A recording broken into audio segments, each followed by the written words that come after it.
Assalamualaikum, salam sejahtera dan salam Malaysia Madani. Hari ini bersama saya sekali lagi Siti Nur Aziah Zana Alam bagi langsung dari Parlimen Persidangan Dewan Negara bagi mesyuarat pertama penggal kedua Parlimen ke-15. Dan seperti anda sedia maklum bahawa Persidangan Dewan Rakyat semalam sudah pun melabuhkan tirainya selepas 30 hari bersidang sebelum ia bersidang pada persidangan yang seterusnya. Baik, sebelum kita ke aturan urusan mesyuarat, ingin saya bawakan tentang apa yang telah dibahaskan ataupun telah dibangkitkan di Persidangan Dewan Negara semalam, di mana antaranya kerajaan melalui Majlis Keselamatan Negara MKN sedang mengkaji dan juga meneliti semula kemungkinan pengguna tenaga kerja sementara daripada komuniti pelarian dan pencari suaka di Malaysia dalam usaha untuk menangani isu kekurangan tenaga kerja di sektor perladangan. Dan Timbalan Perdana Menteri yang juga Menteri Perladangan dan Komuniti, Datuk Seri Fadilah Yusof berkata pada masa ini kerajaan di bawah MKN jelas tidak membenarkan pelarian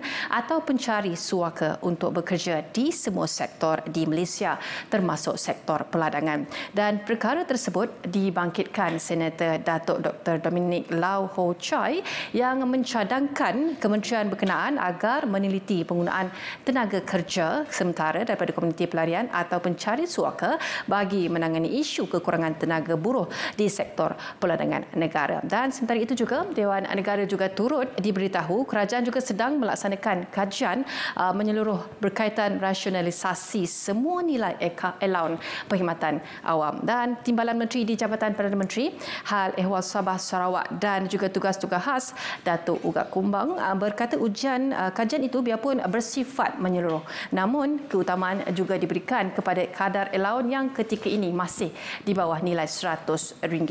Dan mesyuarat hari ini diteruskan dengan pertanyaan-pertanyaan bagi jawab lisan, di mana antara soalan tumpuan yang akan dibangkitkan adalah dari Senator Datuk John Ambrose yang meminta Menteri Sumber Manusia menyatakan berapakah jumlah pengangguran terkini dan apakah rancangan kementerian dalam menangani masalah pengangguran rakyat Malaysia khususnya bagi golongan muda yang semakin meningkat akibat pandemik COVID-19. Dan soalan seterusnya juga daripada Senator Datuk Dr. Ras Adiba Muhammad Razi yang meminta Menteri Pendidikan menyatakan apakah status semasa pelaksanaan dasar Zero Reject Policy oleh kementerian serta apakah inisiatif yang akan diperkenalkan oleh KPM tahun 2023 bagi meningkatkan kualiti pendidikan inklusif dan kesejahteraan murid berkeperluan khas ataupun MBK. Dan juga soalan seterusnya akan diajukan oleh Senator Datuk Dr. Nuing Juluing yang meminta Menteri Pembangunan Kerajaan Tempatan menyatakan apakah rancangan untuk membina rumah rakyat di seluruh negara dengan butiran setiap projek di setiap negeri di Semenanjung Malaysia, Sarawak dan juga Sabah.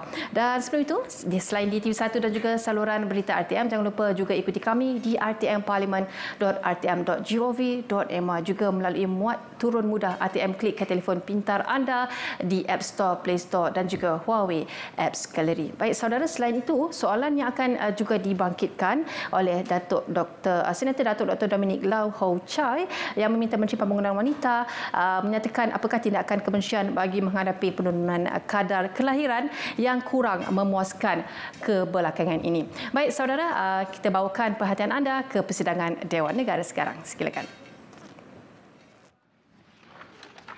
Perutusan daripada Dewan Rakyat. Assalamualaikum, selamat pagi, salam sejahtera. Ahli-ahli yang berhormat, saya telah menerima satu perutusan daripada Dewan Rakyat yang meminta Dewan Negara mempersetujukan rang undang-undang yang telah diluluskan oleh Dewan Rakyat. Saya menjemput Setiausaha Dewan Negara membacakan perutusan itu sekarang.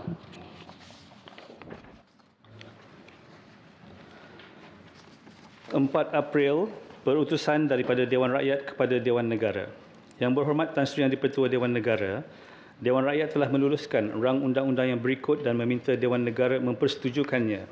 Yang pertama, DR 13-2023, rang undang-undang kesalahan-kesalahan seksual terhadap kanak-kanak pindaan 2023. Yang kedua, DR 14-2023, rang undang-undang keterangan saksi kanak-kanak pindaan 2023. Yang ketiga, DR 5-2023, rang undang-undang kanun kesiksaan pindaan 2023. Yang keempat, DR6 2023, Rang Undang-Undang Kanun Tata Cara Jenayah Pindaan 2023. Yang kelima, DR12 2023, Rang Undang-Undang Perbekalan Tambahan 2022-2023.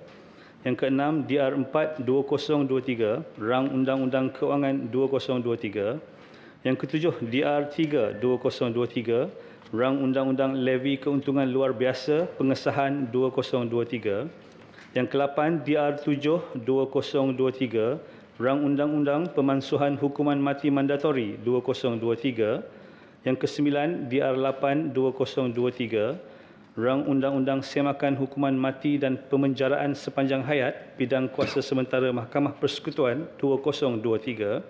Yang ke-10, DR9 2023, Rang Undang-Undang Pengangkutan Jalan Pindaan 2023.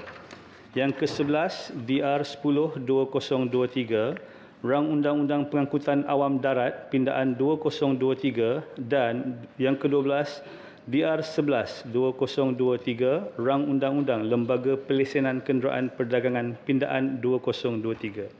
Yang ikhlas, Datuk Johari bin Abdul, Yang di-Pertua Dewan Rakyat. Perutusan selamat diterima. Seorang Menteri.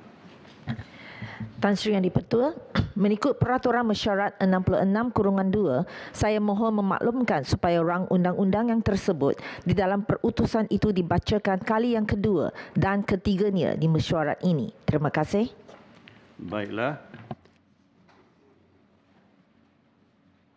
Pemasyhuran oleh Tuan Yang di-Pertua. Ahli-ahli yang berhormat, merujuk kepada usul 11/1 yang telah pun Majlis Dewan ini putuskan dan luluskan pada 28 Mac 2023 yang lalu, saya hendak menetapkan bahawa urusan mesyuarat pada hari ini tidak akan ditangguhkan pada jam 1 tengah hari dan akan bersidang terus sehingga selesai diputuskan dan diluluskan Rang Undang-Undang Perbekalan 2023 DR2 2023. Pertanyaan bagi jawab lisan. Dijemput Yang Berhormat Senator Dato' John Ambrose. Selamat pagi Tan Sri dan salam Madani. Soalan saya, soalan nombor 1. Bismillahirrahmanirrahim. Assalamualaikum warahmatullahi wabarakatuh dan salam Malaysia Madani. Tan Sri Yang di-Pertua, saya mohon keizinan Tan Sri Yang di-Pertua untuk menjawab secara bersekali soalan nombor 1 daripada Yang Berhormat Senator Datuk John Ambrose, soalan nombor 27 daripada Yang Berhormat Datuk Kesavedas anak lelaki Hashyuatan Naya, dan soalan nombor 32 daripada Yang Berhormat Senator Datuk Dr. Ahmad Azam bin Hamzah. Baiklah. Terima kasih Tan Sri Yang di-Pertua. Pengangguran adalah fenomena biasa bagi sesebuah negara yang pasaran buruhnya dinamik disebabkan beberapa faktor. Setengah pengangguran hanya berlaku dalam jangka masa pendek yang mana ia merupakan satu proses semula jadi bagi individu-individu yang bergerak antara satu pekerjaan ke pekerjaan yang lain atau pekerjaan daripada alam sekolah ke pasaran kerja. Setengah pengangguran lain pula mengambil masa beberapa bulan, mungkin disebabkan kesukaran mencari pekerjaan. Untuk makluman Dewan Yang Mulia, antara faktor utama yang menyumbang kepada pengangguran ialah ketidakpadanan kemahiran atau skill mismatch dengan izin, penawaran gaji yang tidak setimpal dan kecenderungan majikan untuk menggaji pekerja asing. Selain daripada itu, faktor kepribadian pencari pekerja dan kemahiran insaniah atau dengan izin soft skills turut menyumbang kepada kesukaran mendapat dan mengekalkan diri dalam pekerjaan. Tan Sri Yang di-Pertua, graduan lepasan ijazah yang belum mendapat pengangguran setara kelulusan mereka tidak dikategorikan sebagai penganggur. Istilah yang tepat adalah guna tenaga tak penuh dengan izin underemployment. Berdasarkan definisi Pertubuhan Buruh Antarabangsa, kadar pengangguran pada kadar 4% dan ke bawah dikira sebagai guna tenaga penuh dengan izin full employment. Semasa pandemik COVID-19, kadar pengangguran telah melonjak kepada 45%. Namun dengan usaha kerajaan, kadar ini telah berjaya dikurangkan kepada keadaan sebelum pandemik COVID-19. Merujuk kepada statistik tenaga buruh oleh Jabatan Perangkaan Malaysia, kadar pengangguran pada suku tahun keempat 2022 ialah 36%. Ini jelas menunjukkan ekonomi negara berada pada tahap guna tenaga penuh. Manakala bagi kadar pengangguran di kalangan belia dan graduan pula pada suku tahunan keempat 2022 adalah 10.7% berbanding 11.7% pada suku keempat 2021. Tan Sri Yang di-Pertua, bagi meningkatkan kadar penyertaan tenaga buruh untuk mengurangkan kadar pengangguran, pelbagai program dibuat di bawah agensi di bawah Kementerian Sumber Manusia. Antaranya, kerajaan menyediakan platform pencarian kerja dalam portal My Future Jobs. Melalui Perkisau juga secara berterusan mempergiatkan Karnival Kerjaya atau Job Carnival. Dan kerajaan menerusi sistem insuran pekerjaan, turut menyediakan pelbagai program bagi peningkatan modal insan dan kaboleh pasaran pekerja. Di samping itu juga, Perkisau turut melaksanakan program kaboleh pasaran bagi pelajar sekolah menengah dan juga universiti bagi memberi pendedahan berkaitan kemahiran dan kompetensi untuk mengurangkan pengangguran. Sehingga Disember 2022, sebanyak 564 program telah dibuat melibatkan 27,689 belia. Dan juga melalui Talent Corp telah membangunkan platform MyNext, iaitu platform solusi bakat bersepadu dan data analitik yang menggabungkan siswaza, pekerja, syarikat dan institusi pendidikan bertujuan untuk merapatkan jurang di antara penawaran bakat di Malaysia dengan pekerjaan masa hadapan. Sekian, terima kasih. Hormati masa yang telah diberi. Terima kasih. Dan ini tanggungjawab kepada menteri dan timbalan menteri masing-masing. Tidak adil sekiranya ahli di sini membuat soalan tetapi tak cukup masa. Namun jawapan itu diberi longgar kepada pihak pentadbir. Ini tidak adil. Oleh kerana Dewan sudah membuat keputusan, ia harus ditepati. Dan perlulah membuat sinopsisnya ataupun rumusannya setakat yang afdal. Datuk John Ambrose. Terima kasih Tan Sri. Terima kasih juga kepada Timbalan Menteri. Soalan saya... Soalan tambahan tak ada? Soalan tambahan, apakah bentuk inisiatif lain pihak kementerian bagi meningkatkan taraf hidup para pegraduan yang telah tamat pengajian dari universiti, begitu juga soal gaji minima? Terima kasih Yang Berhormat Senator. Untuk makluman, untuk meningkatkan gaji para graduan ini, pihak kerajaan sedang meneliti cadangan daripada Bank Negara Malaysia berkaitan dengan gaji kehidupan wajar atau dengan izin living wage. Berdasarkan laporan Bank Negara Malaysia pada tahun 2018, kadar gaji wajar untuk seorang individu adalah 2,700, bagi pasangan tanpa anak kadarnya 4,500 dan pasangan dua anak adalah 6,500. Sehubungan itu, kerajaan perlu mengkaji dan mengenal pasti model yang sesuai dan terbaik untuk negara ini. Dan walau bagaimanapun, ingin saya maklumkan di sini bahawa penetapan gaji bagi golongan siswazah adalah tertakluk kepada kuasa penawaran dan permintaan. Dan kadar gaji yang setimpal dengan tahap pendidikan, kemahiran dan pengalaman boleh dirunding dengan pihak majikan melalui kontrak perkhidmatan dan perundingan perjanjian kolektif bagi pekerja melalui kesatuan sekerja. Kadar gaji perlulah selaras dengan jenis pekerjaan dan bukan semata-mata taraf kelayakan supaya kadar gaji setimpal dengan kemahiran dan produktiviti. Dan untuk makluman Dewan Yang Mulia, Yang Amat Berhormat Timbalan Perdana Menteri dalam ucapan perasmian majlis menandatangani Memorandum Kerjasama Transformasi Tibet pada 16 Mac telah menyarankan agar pemain industri dan majikan menawarkan gaji permulaan sekurang-kurangnya 3,000 kepada graduan Tibet. Sekian, terima kasih. Oleh kerana soalan ini gabungan tiga soalan, dibenarkan tambahan soalannya. Abun. Yang Berhormat Abun. Terima kasih Tan Sri Yang di-Pertua. Menteri telah mengatakan bahawa majikan lebih cenderung untuk mengambil buruh asing. Apakah faktor-faktor kejadian ini dan bagaimanakah kerajaan mengatasinya? Terima kasih Yang Berhormat Senator. Untuk mengatasi majikan daripada menggaji buruh asing ini, pihak kerajaan menerusi Kementerian Sumber Malaysia telah menetapkan hanya beberapa sektor saja yang perlu tenaga buruh asing ini, iaitu yang melibatkan kerja-kerja yang kita panggil 3D, yang tanpa memerlukan kemahiran. Yang kerja-kerja yang memerlukan kemahiran akan dibuka kepada tenaga mahir kita sendiri di negara ini. Sekian, terima kasih. Soalan tambahan. Soalan tambahan. Silakan. Terima kasih Tan Sri. Terima kasih Menteri. Bagaimana Menteri kita nak meyakinkan majikan-majikan ini untuk menyediakan gaji seperti yang dicadangkan 3,000 paling tidak dalam keadaan mereka baru bermula? Adakah insentif pelepasan cukai ke atau apa perbantuan daripada pihak berkuasa untuk memastikan majikan ini dapat menyediakan gaji yang munasabah? Terima kasih. Terima kasih Yang Berhormat Senator. Soalan tambahan. Okey, Tan Sri dan Pertua, untuk makluman di peringkat kementerian dan Majlis Estimat Negara, kita sedang memeterai beberapa memorandum kerjasama dengan pelbagai industri, dan untuk memastikan bahawa gaji yang bersesuaian itu antaranya lah.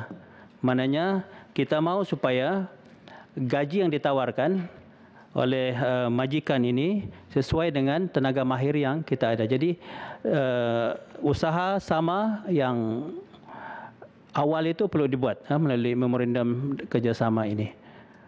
Sekian, terima kasih. Soalan tambahan. Baik, Yang Berhormat Senator Rita. Terima kasih Tan Sri Yang di-Pertua. Soalan saya berkaitan dengan gaji kehidupan wajar yang telah dinyatakan oleh Yang Berhormat Timbalan Menteri, iaitu bagi gaji permulaan seorang graduan adalah 2,300 kalau tak silap saya. Ini sebenarnya kajian Bank Negara Malaysia. Lebih daripada 10 tahun, saya rasa 15 tahun yang lalu, inilah gaji permulaan para graduan di setengah tempat badan-badan berkanun di Malaysia. Adakah tidak mengambil kira inflasi yang telah berlaku beberapa tahun, 15 years ago, dan kalau kita lihat ini meletakkan graduan kita dalam kategori urban poor. Apa tindakan kerajaan untuk memastikan perkara ini kita tidak terjerumus lagi ke dalam low income trap ini, khasnya untuk GLC yang mampu untuk membayar gaji dengan lebih. Apa tindakan kementerian ke atas perkara ini? Terima kasih Yang Berhormat Senator. Untuk makluman, kajian yang dibuat, yang saya sebutkan tadi itu adalah pada 2018. Untuk saya sebutkan sekali lagi bahawa gaji wajar untuk individu 2,700, dan pasangan tanpa anak 4,500 dan pasangan 2 anak 6,500. Itu kajian pada 2018. Dan saya memang maklum bahawa saya juga bila saya mula bekerja dulu, gaji hanya sekitar 1,008 dan peningkatannya agak sedikit. Sudah setelah 30 tahun baru sekitar 2,000. Dan ini saya bersetuju dengan Yang Berhormat Senator bahawa kerajaan perlu buat kajian terperinci untuk memastikan bahawa anak-anak kita mendapat gaji yang setimpal. Kalau tidak, akan berlaku yang kita panggil penghijrahan ke luar negara dan akan berlaku dengan izin brand ke atas negara ini. Jadi kita minta supaya kita semua bekerjasama untuk mencadangkan kepada pihak kerajaan supaya meneliti secara terperinci tentang gaji yang tidak wajar kepada graduan kita terutamanya. Sekian, terima kasih. Senator Datuk Dr. Ras Adiba Muhammad Razi. Assalamualaikum dan bismillah. Soalan saya nombor 2. Terima kasih Tan Sri Yang di-Pertua. Terima kasih Yang Berhormat Senator Ras Adiba. Dasar sifar penolakan atau dengan izin Zero Reject Policy merujuk kepada penempatan persekolahan murid berkeperluan pendidikan khas MBPK di sekolah kerajaan dan sekolah bantuan kerajaan tanpa menafikan hak mereka untuk menerima pendidikan di sekolah bawah Kementerian Pendidikan Malaysia. Berdasarkan Akta Pendidikan 1996, Akta 550, semua murid termasuk MBPK berhak untuk menerima pendidikan yang relevan dengan keupayaan mereka. Untuk maklumat ahli yang berhormat Senator, murid berkeperluan pendidikan khas MBPK terdiri daripada 6 kategori berdasarkan peraturan-peraturan pendidikan 2013 iaitu ketidakupayaan penglihatan, ketidakupayaan pendengaran, ketidakupayaan fizikal, ketidakupayaan pertuturan, masalah pembelajaran atau ketidakupayaan pelbagai. Data pada 31 Januari 2023 menunjukkan terdapat seramai 107,020 orang MBPK berbanding 97,220 orang pada tahun 2021 dan 93,951 pada tahun 2020. Ianya terdapat penambahan. Sehubungan dengan ini, KPM akan terus menyediakan akses pendidikan kepada MBPK terutama sekolah dengan kesediaan keperluan pendidikan khas bergantung kepada tahap kefungsian murid, intervensi serta sokongan yang diperlukan. Berdasarkan prinsip ini juga, KPM telah diberi sejumlah peruntukan pada setiap tahun bagi memperkasa pendidikan khas.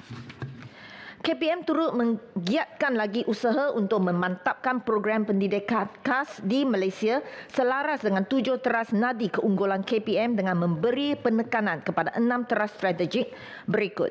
Penambahbaikan akses dan mobiliti terutama menyediakan sekurang-kurangnya 4 kemudahan asas yang merangkumi susul landai, susul tangan, tandas mesra OKU, parkir OKU dan menaik taraf kelas pendidikan khas serta pusat perkhidmatan pendidikan khas. Pemantatan sumber manusia dengan berfokus kepada peningkatan profesionalisme secara berterusan kepada guru dan pembantu pengurusan murid PPM, pemantapan pengajaran dan pembelajaran, kurikulum dan pengembangan potensi MBPK. Penambahbaikan sistem sokongan dengan menyediakan pelbagai bentuk sokongan kepada MBPK bagi meminimumkan halangan mereka daripada mengikuti pendidikan berkualiti dan saksama. Pemantapan pengurusan data dan pemantapkan takbir urus. Semua usaha yang dilaksanakan ini adalah bagi memastikan setiap MBPK menerima pendidikan yang berkualiti. Sekian, terima kasih. Soalan tambahan, Jo. Silakan. Terima kasih sahabat saya YB Timbalan Menteri. Alhamdulillah saya dengar apa yang dicadangkan, namun yang realitinya dengan izin we still have not reached there. Namun begitu saya berharap sekali YB Timbalan Menteri dapat memberitahu berapakah peratusan MBK lepasan sekolah menengah di program pendidikan khas integrasi dan sekolah bantuan kerajaan yang berjaya lanjutkan pelajaran atau program-program vokasional, serta adakah kementerian ada laksanakan MBK exit survey dalam pastikan pelajar OKU tidak tercicir dalam pendidikan yang seterusnya. Terima kasih. Terima kasih YB Senator. Pada tahun 2020, sebanyak 38.21% melanjutkan pelajaran kelepasan menengah, manakala pada tahun 2021, sebanyak 36.77% menyambung pelajaran dan seterusnya. Pada tahun 2022, sebanyak 22.8% yang melanjutkan pelajaran kelepasan menengah. Kementerian Pendidikan Malaysia telah membangunkan portal sistem e-profil kerjaya murid SEPKM di bawah Pelan Pembangunan Pendidikan Malaysia PPPM 2013-2025. Sistem ini digunakan untuk mengumpul data murid yang tamat persekolahan pada setiap tahun termasuk murid berkeperluan pendidikan khas. Analisis data murid akan dijana melalui SEPKM pada 31 Oktober setiap tahun bagi murid yang tamat persekolahan tahun sebelumnya. Berdasarkan analisis daripada sistem tersebut, KPM dapat mengenal pasti MBPK yang menyambung pelajaran ke peringkat lepasan menengah. Sekian, terima kasih. Soalan tambahan. Silakan. Bagaimana KPM akan meningkatkan bilangan sekolah yang mempunyai sekurang-kurangnya 1 kemudahan OKU?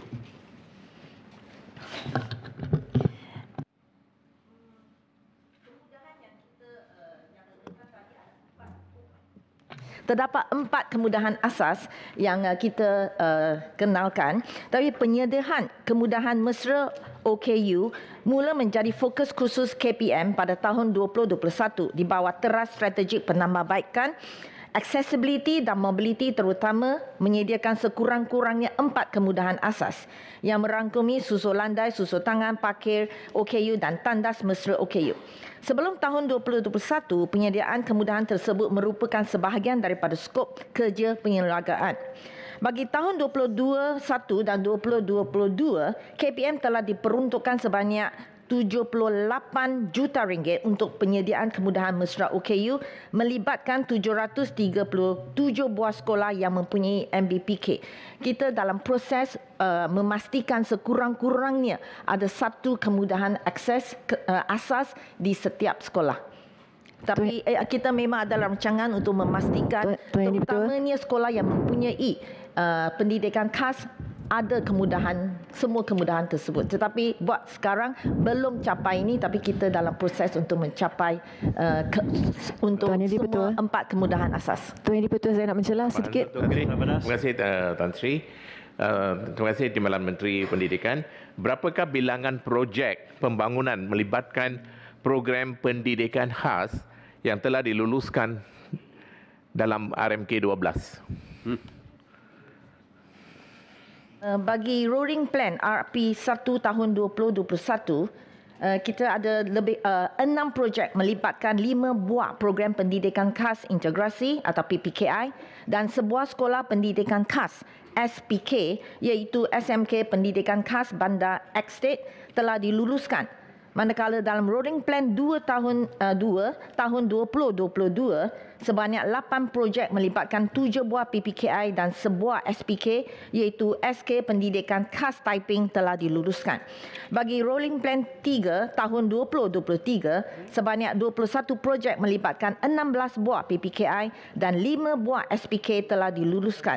SPK tersebut ialah SK Pendidikan Khas Sibu, SK Pendidikan Khas Ramban, SK Pendidikan Khas Jalan Pil, SK Pendidikan Khas Sungai Petani dan SM Pendidikan Khas Vocational Merbok. Sekian, terima kasih. Datuk Dr. Nguyen Jeluing. Selamat pagi. Terima kasih Tan Sri Yang di-Pertua. Soalan saya nombor 3. Terima kasih Tan Sri Yang di-Pertua. Terima kasih kepada YB Senator. Di bawah Kementerian Pembangunan Kerajaan Tempatan, ada 3 kaedah untuk kita bina rumah. Pertama adalah yang dipanggil Projek Perumahan Rakyat ataupun PPR. Yang kedua pula, kita ada Syarikat Perumahan Negara Berhad, SPNB. Dan yang ketiga, kita ada Prima. Yang mana Prima ini tertumpu kepada M40, manakala tanggungjawab kepada untuk memenuhi keperluan rumah bagi B40 itu tertumpu kepada PPR dan juga kepada SPNB. Mengambil kira soalan YB Senator ini tertumpu kepada rumah rakyat, maka saya perincikan dari sudut rumah PPR tadi. Bagi untuk perancangan kita melalui Belanjawan Madani 2023, kita sememangnya telah menerima peruntukan sebanyak 389.5 juta ringgit bagi tujuan untuk membina 13 rumah baru, 13 projek rumah yang baru dan juga sambungan projek perumahan yang lain, yang mana insya-Allah akan memanfaatkan seramai 12,400 bakal penghuni yang baru. Cuma bezanya kali ini iaitu pertama, projek PPR ini kita akan melalui proses tender. Yang kedua juga, kerana kita cadang buat 13 rumah bermaksud setiap negeri akan terima satu projek PPR. Maka sebab itu permintaan kita dengan setiap negeri adalah sebaiknya untuk kerajaan negeri memberi tanah secara percuma ataupun bayaran secara nominal. Kerana ini akhirnya akan memanfaatkan warga ataupun penduduk daripada negeri tersebut. Untuk makluman ahli yang berhormat pula, kalau dari segi keseluruhan, program PPR ini memang kita telah mulakan telah lama dan sehingga kini kita telah ada 159 projek yang merangkumi 99,296 unit rumah. Jadi kalau secara keseluruhannya, kita juga ada 3 projek dalam perancangan yang diluluskan tahun lepas, maka untuk secara jumlah total yang kita ada sepatutnya 111,333 unit. Itu saja. Sekian, terima kasih Tan Sri Speaker. Silakan. Soalan tambahan. Terima kasih Tan Sri. Terima kasih Timbalan Menteri. Soalan saya, pohon penjelasan status projek perumahan rakyat PPR Bukit Belah Macang. Kenapa ia masih belum dapat diduduki? Apa masalahnya? Terima kasih. Soalan spesifik boleh jawab. Saya tidak ada maklumat sebab sangat spesifik. Tapi insya-Allah sebab soalan tambahan daripada yang pertama belum. Kalau saya sempat dapat jawapan, saya cuba jawab. InsyaAllah. Baik. Ada tadi, silakan. Terima kasih Tan Sri Yang di-Pertua. Soalan tambahan. Apakah syarat-syarat yang dikenakan kepada pembeli-pembeli rumah rakyat ini dan siapa yang layak membeli? Terima kasih. Terima kasih kepada Yang Berhormat Senator Tan Sri Speaker. Dari segi syarat itu sudah pasti dia termasuk kriteria dari soal pendapatan yang mana sasarannya adalah di bawah mereka yang rumah bawah RM3,000. Manakala dari segi syarat-syarat yang lain itu memang ditetapkan dengan secara teliti lah. Cuma bezanya untuk dari segi permohonan itu bagi mengelakkan pertikaian ataupun cara kita menguruskan itu ada ketirisan ataupun ketidaktelusan. Kaedah kali ini memang sememangnya permohonan itu dibuat secara atas talian. Di peringkat Kementerian KPKT, kita buka website tersebut dan permohonan itu boleh melalui atas talian. Kemudiannya mengambil kira kerana ada bila kerajaan negeri memberi tanah untuk tujuan kita bina, maka saringan itu juga akan dilakukan di peringkat negeri. Jadi sebenarnya usaha sama antara negeri dan persekutuan itu amat penting dalam tujuan pengisian. Apa yang kita pelajari, hasrat yang kita mahukan adalah supaya rumah PPR ini elok ataupun wajar untuk diduduki dengan elok. Kerana kerisauannya apabila sekiranya bayaran itu tidak berlaku untuk kalau yang sewa maupun yang pembelian itu tidak sampai ke pihak yang sepatutnya, itu memberi kerugian kepada kita semua. Baik. Datuk Dr. Dominic Lau Ho Chai. Terima kasih Tan Sri Yang di-Pertua. Soalan saya nombor 4. Bismillahirrahmanirrahim. Assalamualaikum warahmatullahi wabarakatuh. Tan Sri Yang di-Pertua, kadar kelahiran KASA di Malaysia telah pun menunjukkan tren penurunan sejak lebih kurang 40 tahun yang lepas, dan kadar kelahiran KASA ini juga berkait rapat dengan kadar kesuburan jumlah yang merujuk kepada purata bilangan anak yang dilahirkan oleh seorang wanita berkahwin dalam umur reproduktifnya, iaitu umur 15 hingga 49 tahun. Menurut statistik Jabatan Perangkaan Malaysia (DOSM), TFR negara turut menurun daripada 4.0 pada tahun 1980 kepada 2.1 pada tahun 2010 dan seterusnya menurun pada 1.7 orang anak bagi setiap wanita berkahwin pada tahun 2021. Berdasarkan kajian penduduk dan keluarga Malaysia yang di peringkat nasional yang telah dilaksanakan oleh LPPKN, Lembaga Penduduk dan Pembangunan Keluarga Negara, setiap 10 tahun sejak tahun 1974, peratusan wanita berkahwin yang tidak mempunyai anak di negara ini telah meningkat hampir 2% dalam tempoh 10 tahun, iaitu pada tahun 2004 6.8% dan pada tahun 2014 8.6% dan akan dipantau dalam KPKM ke-6 yang akan dilaksanakan pada tahun 2024. Dalam usaha membantu pasangan menangani masalah kesuburan, Kementerian Wanita, Pembangunan Wanita, Keluarga dan Masyarakat melalui agensinya LPPKN telah pun menawarkan perkhidmatan kesuburan sejak tahun 1979, dan rawatan kesuburan di fasiliti LPPKN pada masa ini telah ditawarkan di 3 klinik LPPKN mengikut zon, iaitu di zon utara Klinik Fertility Pulau Pinang, di zon tengah Klinik Subfertility Kuala Lumpur dan di Zon Selatan Klinik Subfertility Johor. Sehingga kini hampir 6,000 kehamilan telah direkodkan dan 4,000 kelahiran bayi, dan kadar kejayaan LPPKN ini adalah standing dengan peratus kejayaan pusat-pusat rawatan kesuburan di Malaysia maupun antarabangsa.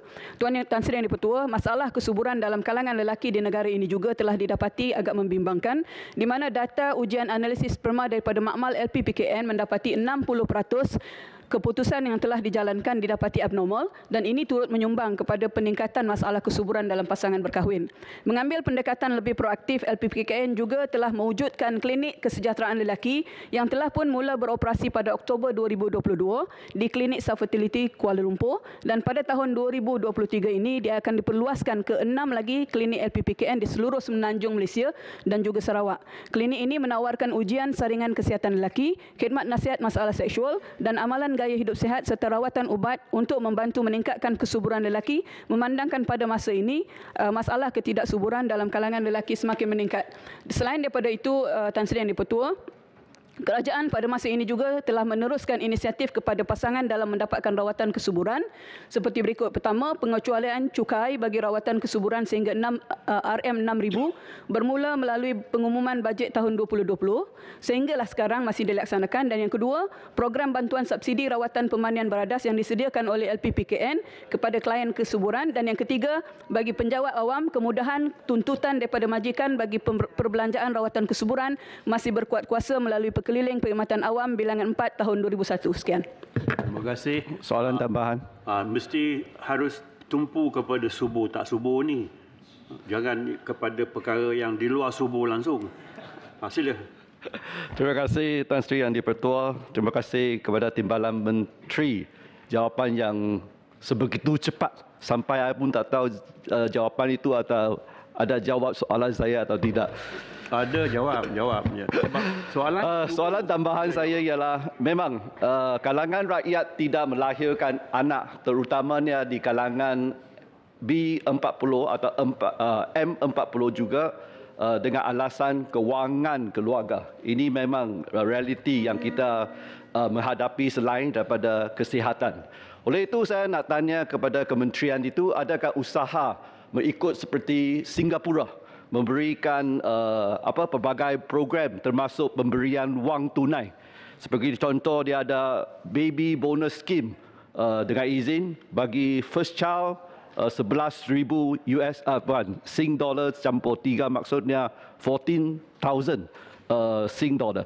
Yang atau kita boleh ikut di Fitland pula, mereka bagi finish baby box dengan izin, iaitu kit permulaan merangkumi keperluan daripada pakaian, mainan, minuman bagi bayi yang baru. Soalan itu mesti tepat. So, apakah usaha, adakah kita akan ikutkan negara-negara seperti Singapura dan Finland? Terima kasih. Singapura dan yang satu negara lagi. Tan Sri Yang di-Pertua menjawab soalan yang berhormat Senator. Melalui pengumuman bajet 2023, sebenarnya kerajaan telah mengumumkan 2 inisiatif sokongan kepada keluarga berbentuk penjagaan taska, anak di taska. Subsidi yuran pengasuhan taska RM180 seorang bagi anak berusia 4 tahun. Dan juga RM15 juta disediakan bagi pinjaman mudah bagi membantu pengusaha taska. Walau bagaimanapun soalan tadi yang terkait dengan Singapura, ada beberapa inisiatif daripada kerajaan-kerajaan negeri. Panjang beberapa inisiatif, setiap negeri ada inisiatif-inisiatifnya. Saya boleh memberikan jawapan bertulis kepada Yang Berhormat Senator. Soalan tambahan. Bagi peluang kepada pihak silakan Yang Berhormat Senator. Terima kasih Tan Sri. Ini bukan kesuburan juga. Ramai betul orang nak bercakap pasal subuh ni. Yang Berhormat dan Timbalan Menteri, apakah faktor-faktor yang telah dikenal pasti oleh pihak kerajaan yang membawa kepada penurunan kadar kesuburan rakyat Malaysia kini? Terima kasih Tan Sri.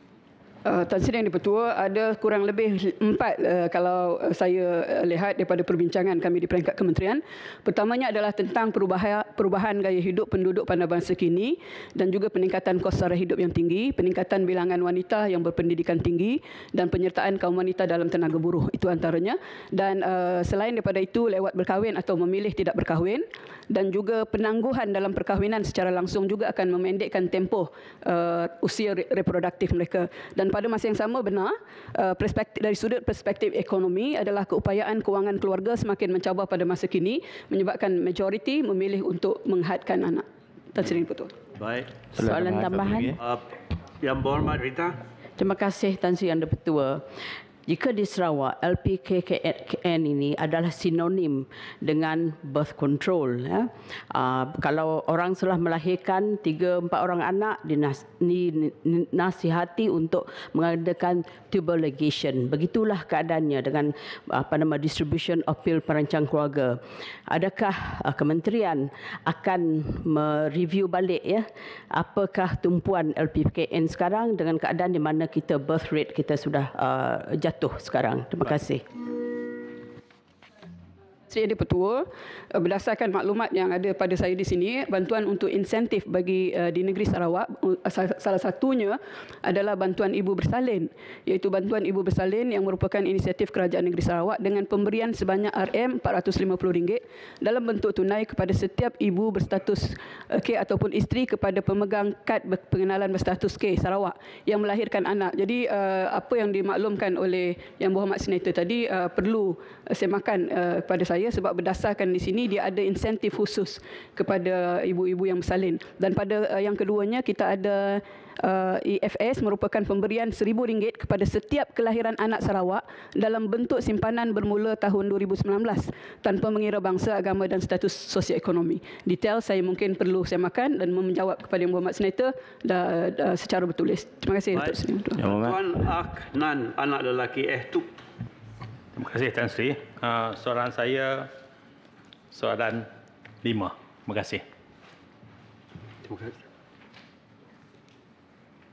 Hari ini semua Yang Berhormat Timbalan Menteri menjawab sebab saya dimaklumkan Kabinet bersidang semula hari Jumaat. Jadi saya ambillah kesempatan ini, kita akan ingatkan balik kerajaan supaya semasa Dewan Negara bersidang, berilah sama perhatian seperti mana Dewan Rakyat beroleh. Yakni dari hari Jumaat itu dialih kepada hari Rabu apabila selesai saja di Dewan Rakyat. Tetapi bila kita bersidang, balik-balik kepada persidangan lama hari Rabu. Jadi mengikut kuat kuasa perkara 43/3, Kabinet adalah bertanggungjawab kolektif kepada Parlimen. Dewan Negara sebahagian daripada Parlimen. Oleh itu, ianya perlu diutuskan kepada Setiausaha Jemaah Menteri tentang hal ini oleh Setiausaha Dewan Negara. Silakan Yang Berhormat Timbalan Menteri. Terima kasih Yang Berhormat Tan Sri Yang Dipertua. Terima kasih Yang Berhormat Tuan Adnan, anak lelaki Etok. Untuk makluman Yang Berhormat Senator, pelaksanaan aliran pintas pelbagai lorong multi-lane fast flow merupakan hala tuju Kementerian Kerja Raya bagi masa depan sistem kutipan tol bagi semua lebuh raya di Malaysia, dan ianya adalah selaras juga dengan plan pelaksanaan sistem pangkutan pintar negara. Untuk makluman Yang Berhormat, kebanyakan negara maju di dunia sudah beralih menggunakan kaedah MLFF sebagai sistem bagi kutipan tol di lebuh raya.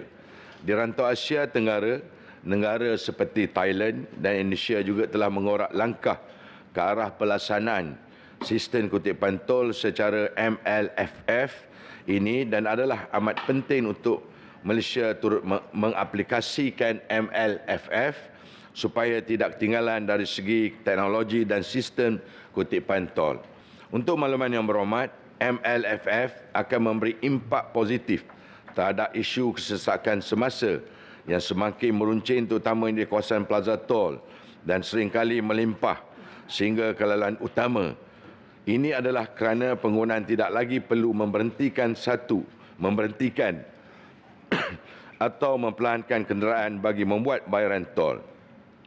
Selain itu juga, MLFF akan memberi kemudahan dan meningkatkan pengalaman penggunaan melalui transaksi pembayaran tol yang cepat dan efisien, serta dapat memelihara alam sekitar dari pelepasan karbon yang berlebihan diakibatkan dari kesesakan trafik di Plaza Tol. Di dalam pelaksanaan MLFF, kelab akan satu platform pembayaran yang pelbagai akan disediakan bagi memberi pilihan kepada pengguna dalam memilih sumber kewangan bagi tujuan pembayaran tol dan sebagai persediaan peralihan kepada MLFF. Kementerian Kerja Raya akan memperkenalkan sistem bayaran terbuka yang membolehkan penggunaan menggunakan e-wallet, kad debit dan kad kredit untuk membayar tol. Sebagai permulaan, sebanyak 11 lebuhraya akan menjalankan Open Payment System seperti yang telah diumumkan oleh Yang Berhormat Menteri Kerja Raya pada 28 Mac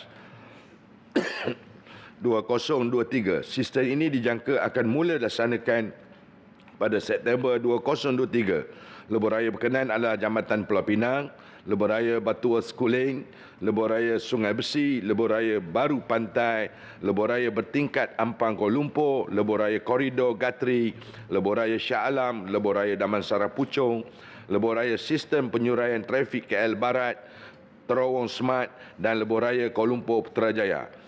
Kementerian juga merancang untuk menjalankan bukti konsep di lebuhraya selewat-lewatnya pada Oktober 2023 untuk mengenal pasti keberkesanan sistem serta masalah dan isu yang memungkinkan timbul supaya dapat diatasi sebelum pelaksanaan MLFF secara sepenuhnya. Proses migrasi kepada MLFF ini merupakan sesuatu yang kompleks kerana ianya melibatkan lebuhraya yang telah beroperasi. Untuk makluman Yang Berhormat, Kementerian komited dalam memastikan MLFF ini dapat direalisasikan demi kemudahan dan keselesaan pengguna lebuhraya. Terima kasih Yang Berhormat Tan Sri Yang Pertua.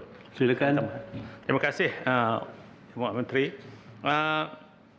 Sambil kita menunggu MLFF ini, pada tahun ni raya dah dekat ni. Saya nak tanya apakah kementerian buat untuk pastikan kita semua dan rakyat semuanya boleh balik tanpa perlulah merungut di lebuhraya, termasuk merungut semasa di RFID.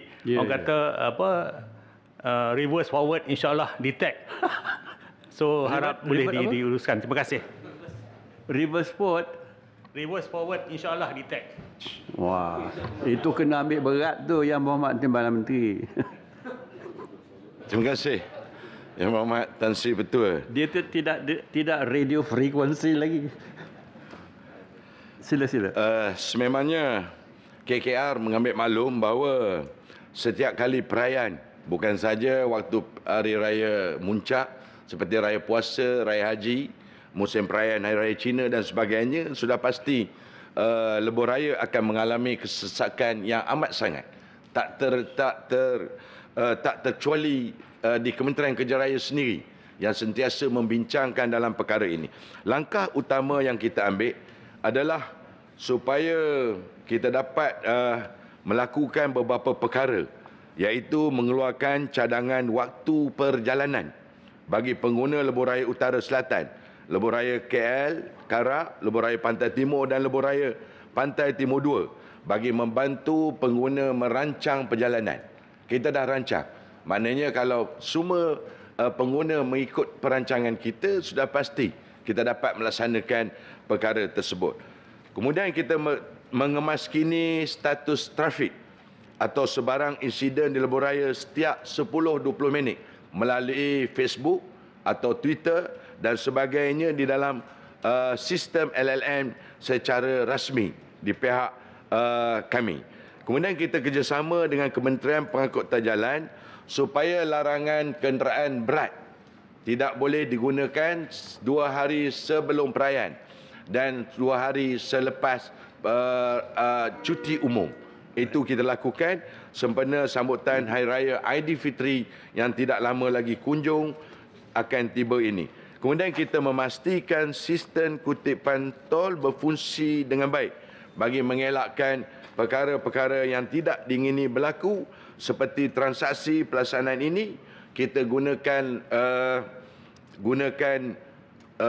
lebih lorong digunakan tempat yang akan kita gunakan, dan termasuk juga kita akan membuat lorong berlebihan, iaitu maksud saya adalah kita tutup sebahagian dan kita gunakan sebahagian yang berlawanan arah Sebenarnya banyak Tan Sri yang kita cuba untuk lakukan, tetapi masa agak menyengkang untuk jawapan ini.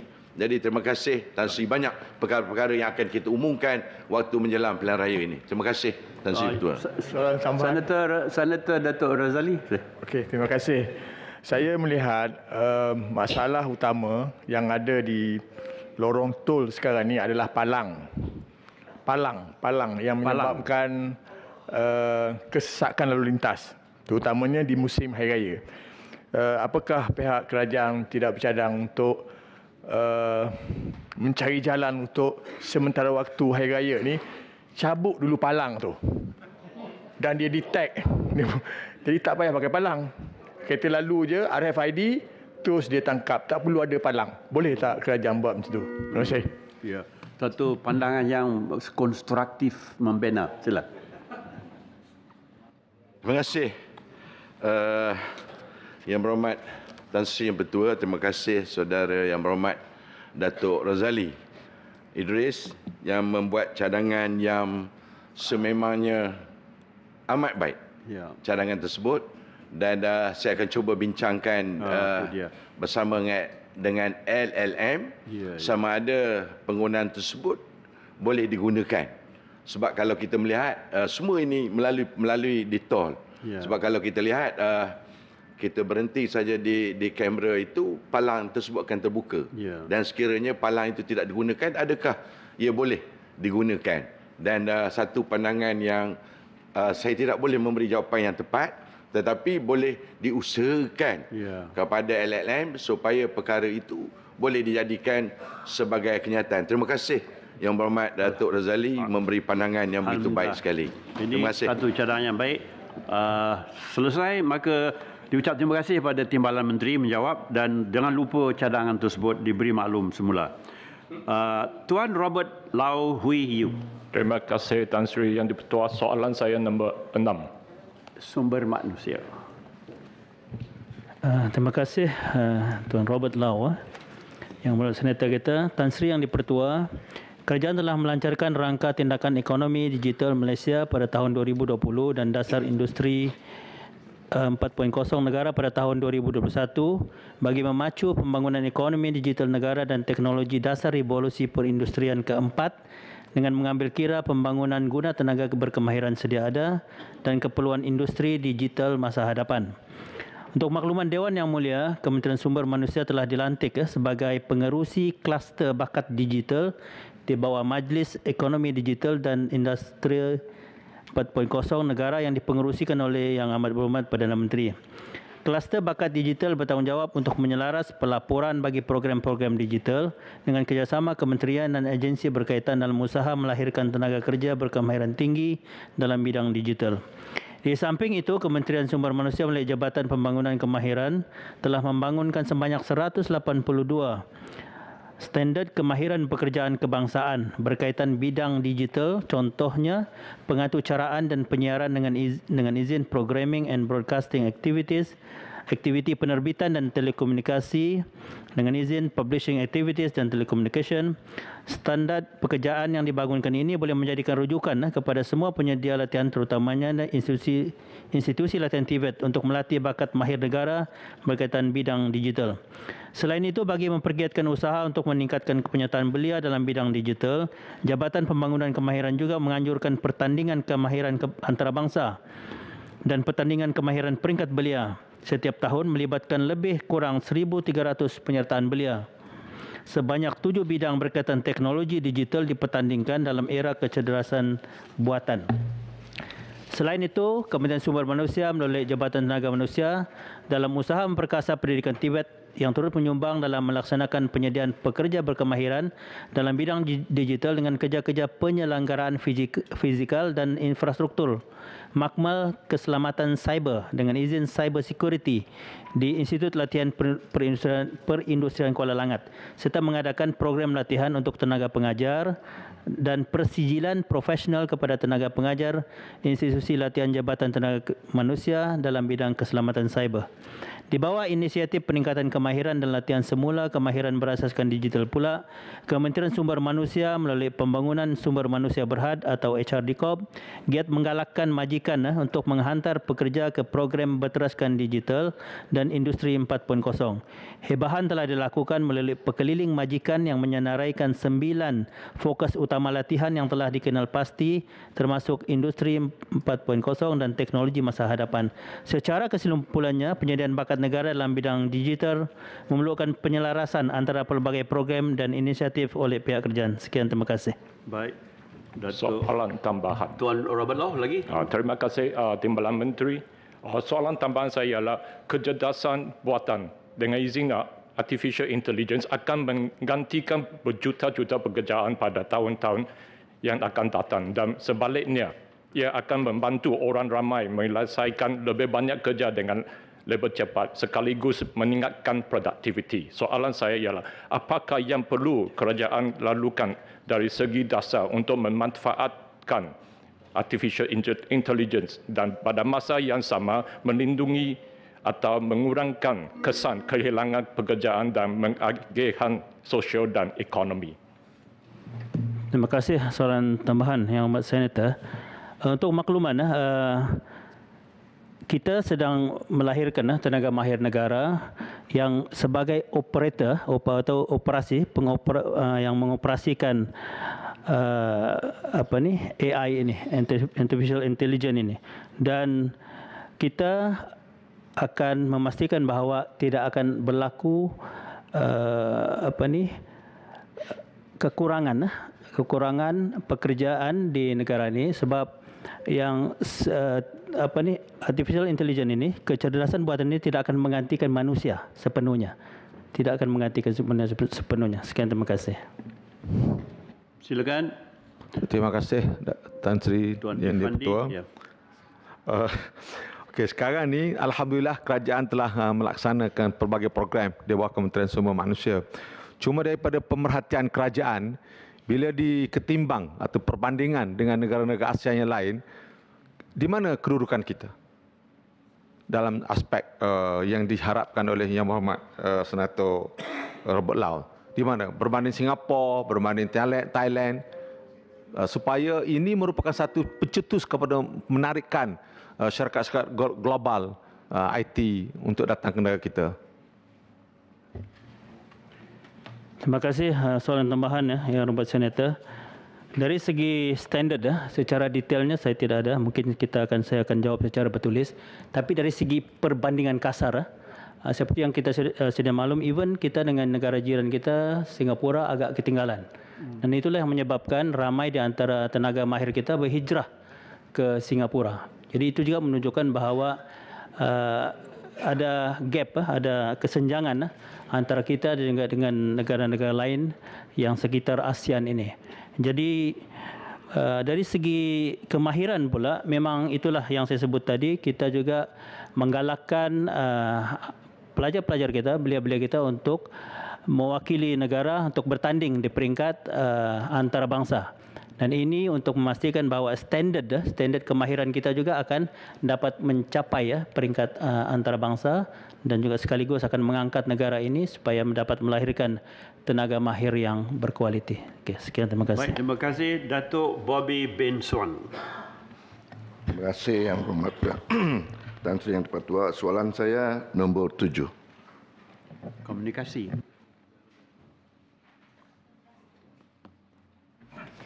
Terima kasih Tan Sri Yang Di-Pertua. Terima kasih Ahli Yang Berhormat Senator. Tan Sri Yang Di-Pertua, Sarawak telah dihubungkan dengan 2 sistem kabel dasar laut sedia ada, iaitu Sistem Kabel Rakyat Malaysia SKRM Stream oleh Telekom Malaysia Berhad TM, menghubungkan Mersing ke titik terminasi di Kuching, Bintulu dan Miri dengan kapasiti semasa sebanyak 7.4 terabits dan sistem kabel east-west dari Mersing ke titik terminasi di Kuching oleh Sakova Sdn Bhd dengan kapasiti semasa 600 gigabit. Sistem kabel internet Batam Sarawak basic oleh IRIC Sdn Bhd pula yang dahulunya dikenali sebagai PP Telecommunications Sdn Bhd PPTEL dengan kapasiti sehingga 40 terabit telah pun siap dan dilancarkan pada 9 hari bulan September 2022. Dengan siapnya sistem kabel tersebut, ianya bakal berfungsi sebagai nod gerbang antarabangsa yang baharu di Sarawak. Dari segi redundansi rangkaian dan dalam memastikan perkhidmatan internet di Sarawak tidak terjejas sekiranya berlaku sebarang kerosakan pada mana-mana sistem kabel tersebut, skrin telah direngka bentuk dengan rangkaian berbentuk gelong ring network dengan izin, yang mana rangkaian kabel skrin dari Sarawak ini turut disambungkan ke Tanjung Aru, Sabah dan seterusnya kembali semula ke Semenanjung Malaysia melalui Cerating. Dari Cerating pula terdapat sambungan gentian optik sedia ada menghubungkan stesen kabel dasar laut Cerating dengan stesen kabel dasar laut Mersing. Selain itu, jumlah penggunaan kapasiti lebar jarum ekstrim di Sarawak masih mempunyai lebihan kapasiti yang mencukupi untuk menampung keperluan pada masa yang akan datang. Sekian sahaja jawapan saya. Terima kasih. Datuk Tan Sri. Terima kasih Tan Sri. Dan terima kasih juga kepada Timbalan Menteri atas jawapan. Di Sabah, kadar kemasukan teknologi jalur lebar sememangnya masih kuranglah, dan ada yang tidak sampai di pedalaman ni, dan sampai pun kadang-kadang lemah. Jadi apakah pihak kementerian memberi keutamaan untuk mempercepatkan pembinaan menara telekomunikasi bagi menyelesaikan isu internet di kawasan tempat-tempat ataupun kampung-kampung yang padat penduduknya? Sekian, terima kasih. Terima kasih Tan Sri Yang di-Pertua, terima kasih Yang Berhormat Senator atas soalan tambahan tersebut. Pertamanya, kalau sampailah suku keempat 2022, memang coverage ataupun rangkaian 4G untuklah kawasan di Sarawak yang berpenduduk adalah setinggi 87.12%.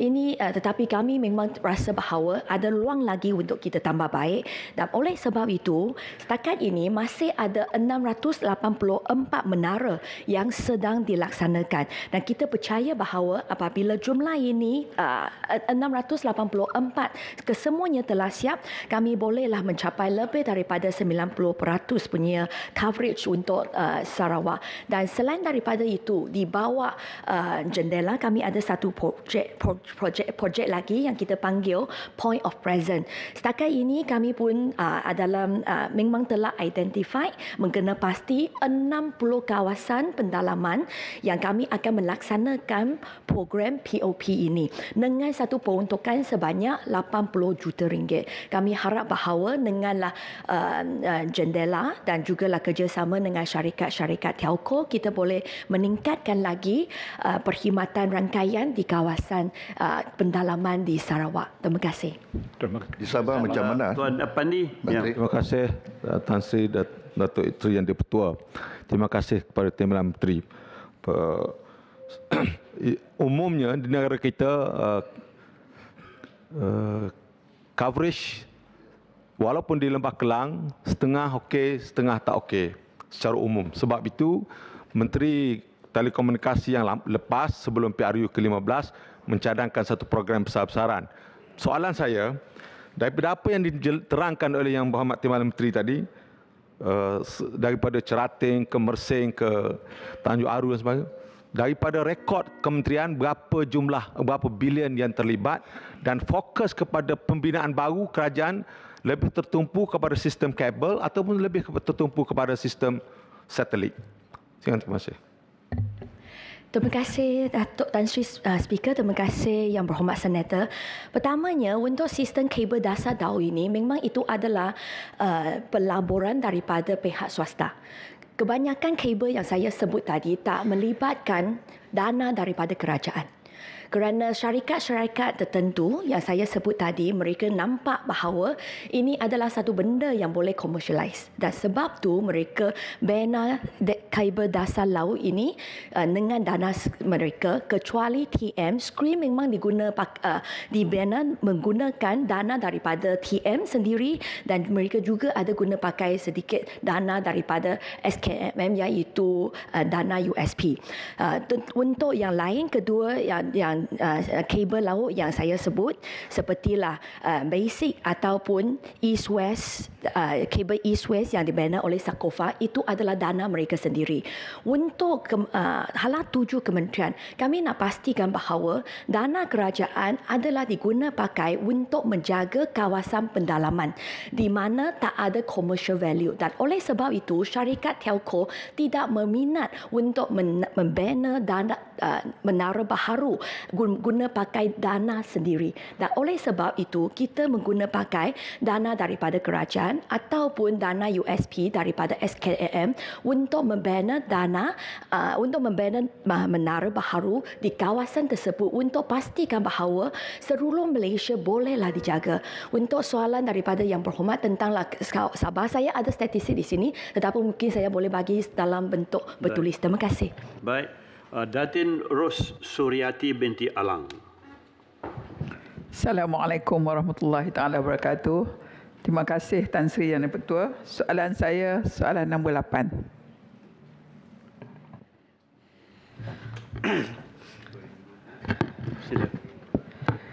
Terima kasih Tan Sri Yang Di-Pertua.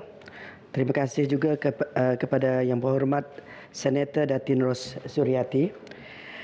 Tuan Yang Di-Pertua, Kementerian melalui MARA telah melaksanakan skim pembiayaan perniagaan khas wanita, dalam singkatannya Dana Nita, yang memfokuskan penyertaan wanita dalam aktiviti keusahawanan serta memperkasakan usahawan wanita sedia ada bagi meningkatkan pendapatan isi rumah. Skim Dana Nita ini telah mendapat kelulusan peruntukan di bawah rancangan Malaysia ke-12 berjumlah 35 juta dengan pecahan pada tahun 2021 sebanyak 10 juta, 2022 10 juta dan 2023 sebanyak 15 juta. Semenjak tahun 2021 hingga Februari 2023, seramai 690 orang usahawan wanita telah menerima manfaat daripada kemudahan ini dengan jumlah pembiayaan sebanyak 26.39 juta. Daripada keseluruhan penerima manfaat di bawah kategori ini, seramai 173 orang usahawan merupakan usahawan baru, iaitu usahawan yang baru memulakan perniagaan, sama ada perniagaan secara atas talian atau di premis perniagaan fizikal. Manakala sebahagiannya lagi penerima kemudahan ini, iaitu 517 orang usahawan merupakan usahawan sedia ada yang telah pun berniaga dan memerlukan kemudahan sokongan perniagaan bagi mengembangkan perniagaan mereka serta meningkatkan produktiviti pengeluaran melalui penambahan mesin dan sebagainya. Untuk makluman Tuan Yang Di-Pertua, berdasarkan dapatan daripada sampel kajian keberkesanan program Dana Nita yang telah dilaksanakan pada tahun 2022, kajian menunjukkan sebanyak 72% usahawan wanita berjaya meningkatkan nilai jualan melebihi 10% melalui kemudahan pembiayaan perniagaan yang mereka terima. Kebanyakan pembiayaan Dana Nita yang dilaksanakan adalah dalam bidang gaya hidup, makanan dan minuman, fashion dan jahitan, spa dan produk-produk berkaitan produk-produk kesihatan. Terima kasih Tan Sri Yang Di-Pertua. Silakan. Terima kasih Tan Sri Yang Di-Pertua dan juga YB Timbalan Menteri. Soalan tambahan saya, nasib wanita dalam perniagaan sering diketepikan. Sejauh mana keberkesanan skim pembiayaan khas Dana Nita dalam membantu kelangsungan perniagaan terutamanya dalam era ketidaktentuan ekonomi pada tahun ini? Adakah langkah jangka panjang kerajaan dalam mempromosikan lagi skim ini terutamanya kepada wanita di luar bandar? Dan saya juga ingin tahu sejauh manakah skim ini berjaya membantu usahawan wanita di luar bandar khususnya. Terima kasih Tan Sri Yang di-Pertua. Untuk makluman yang berhormat Senator, cara memohon pembiayaan ini melalui dua sistem. Satu secara online iaitu melalui www.mara.gov.my dan satu lagi cara melalui borang secara fizikal di pejabat-pejabat yang boleh didapati di pejabat daerah MARA di setiap daerah. Dan untuk makluman yang berhormat, bagi memastikan keberkesanan pembiayaan Dana Nita ini, MARA telah mengambil beberapa inisiatif. Bukan saja kita memberi peruntukan dari sudut modal, contohnya pinjaman antara 50 ke 150 ribu. Kita juga MARA juga memberi khidmat kaunseling, khidmat nasihat kepada usahawan-usahawan wanita. Begitu juga kita juga membantu dari sudut promosi perniagaan yang mereka perolehi. Begitu juga MARA juga memberi latihan yang berkaitan dengan perniagaan, termasuk latihan dari sudut motivasi untuk meningkatkan semangat kekuatan usahawan-usahawan wanita. Dan juga kita MARA juga membuat pemantauan pencapaian usahawan-usahawan di bawah pembiayaan ini. Dan selain pada itu, usahawan-usahawan yang diberi peruntukan pembiayaan ini juga diberi peluang untuk menyewa, diberi keutamaan untuk menyewa premis MARA yang ada di seluruh negara. Jadi untuk memastikan pembiayaan ini diketahui oleh semua pihak, khasnya usahawan-usahawan terutama di luar bandar, kita telah mempromosikannya melalui pejabat-pejabat daerah MARA di setiap daerah. Terima kasih Tan Sri Yang di-Pertua. Soalan tambahan. Bagaimana? Terima kasih Yang di-Pertua. Bagaimana peratusan penglibatan wanita kampung ataupun rumah panjang di Sarawak dalam Dana Nita ini? Terima kasih. Senator Bun. Untuk makluman yang berhormat Senator, penglibatan wanita khasnya luar bandar, khususnya di rumah-rumah panjang dan kampung pedalaman masih kecil lagi. Memandangkan satu, pembiayaan ini masih baru, bermula 2020 sehingga kini. Dan yang kedua, oleh itu sebab itulah kita di pejabat MARA daerah, kita mempromosikan program ini kepada melalui pejabat-pejabat daerah juga, dan juga dimaklumkan melalui online kita, laman web kita. Dan setakat ini untuk makluman yang berhormat, usahawan Sarawak di bawah pembiayaan ini adalah seramai 61 orang, tapi kurang di peringkat pedalaman. Dan cabaran ini yang kita akan, kita akan buat lebih hebat lagi lah untuk masa-masa akan mendatang. Terima kasih. Baiklah. Soalan tambahan. Terima kasih Tuan Sri Yang di-Pertua. Soalan saya nombor 9.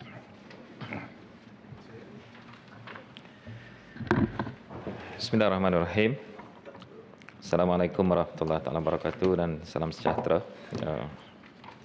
Tan Sri Yang di-Pertua dan juga ahli-ahli yang berhormat Senator.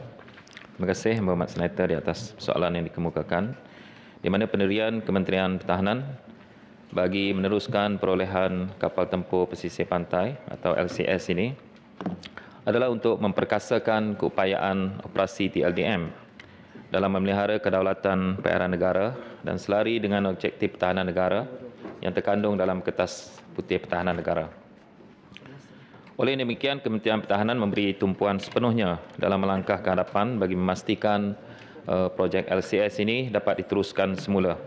Selain itu, Kementerian Pertahanan bersama dengan Angkatan Tentera Malaysia, khususnya Tentera Laut Diraja Malaysia, TLDM, Lembaga Tabung Angkatan Tentera, LTAT, khususnya pihak Bosted, telah melihat semula perancangan perolehan LCS ini bersama dengan Kementerian Kewangan, Kementerian Ekonomi dan juga Jabatan Peguam Negara bagi mencari penyelesaian terbaik bagi meneruskan pembangunan projek ini.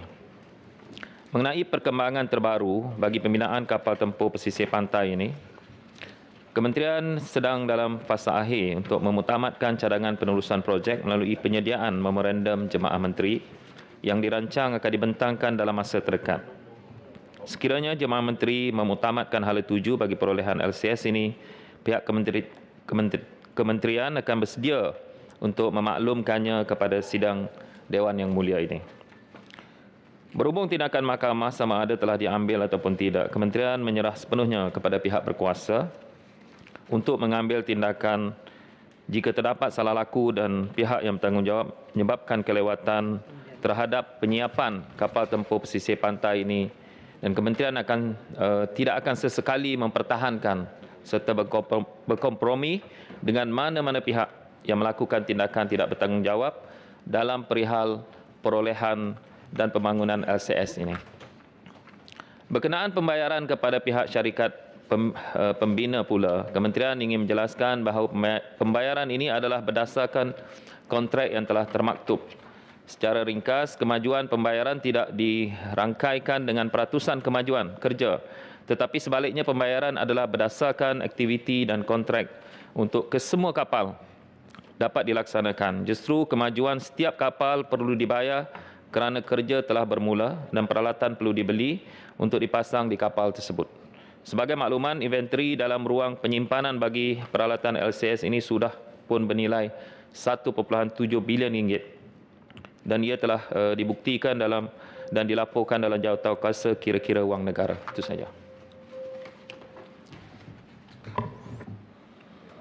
Baik, Datuk Teo. Terima kasih Timbalan Menteri. Tan Sri Yang Di-Pertua, soalan tambahan. Saya selepas siap ini pembina kapal LCS, berapa banyak kos yang akan ditangguh bagi pembayaran penyelesaian dan kos operasi untuk setiap kapal LCS. Yang kedua, kaki tangan penyelesaian adalah warga negara atau kaki tangan teknikal asing.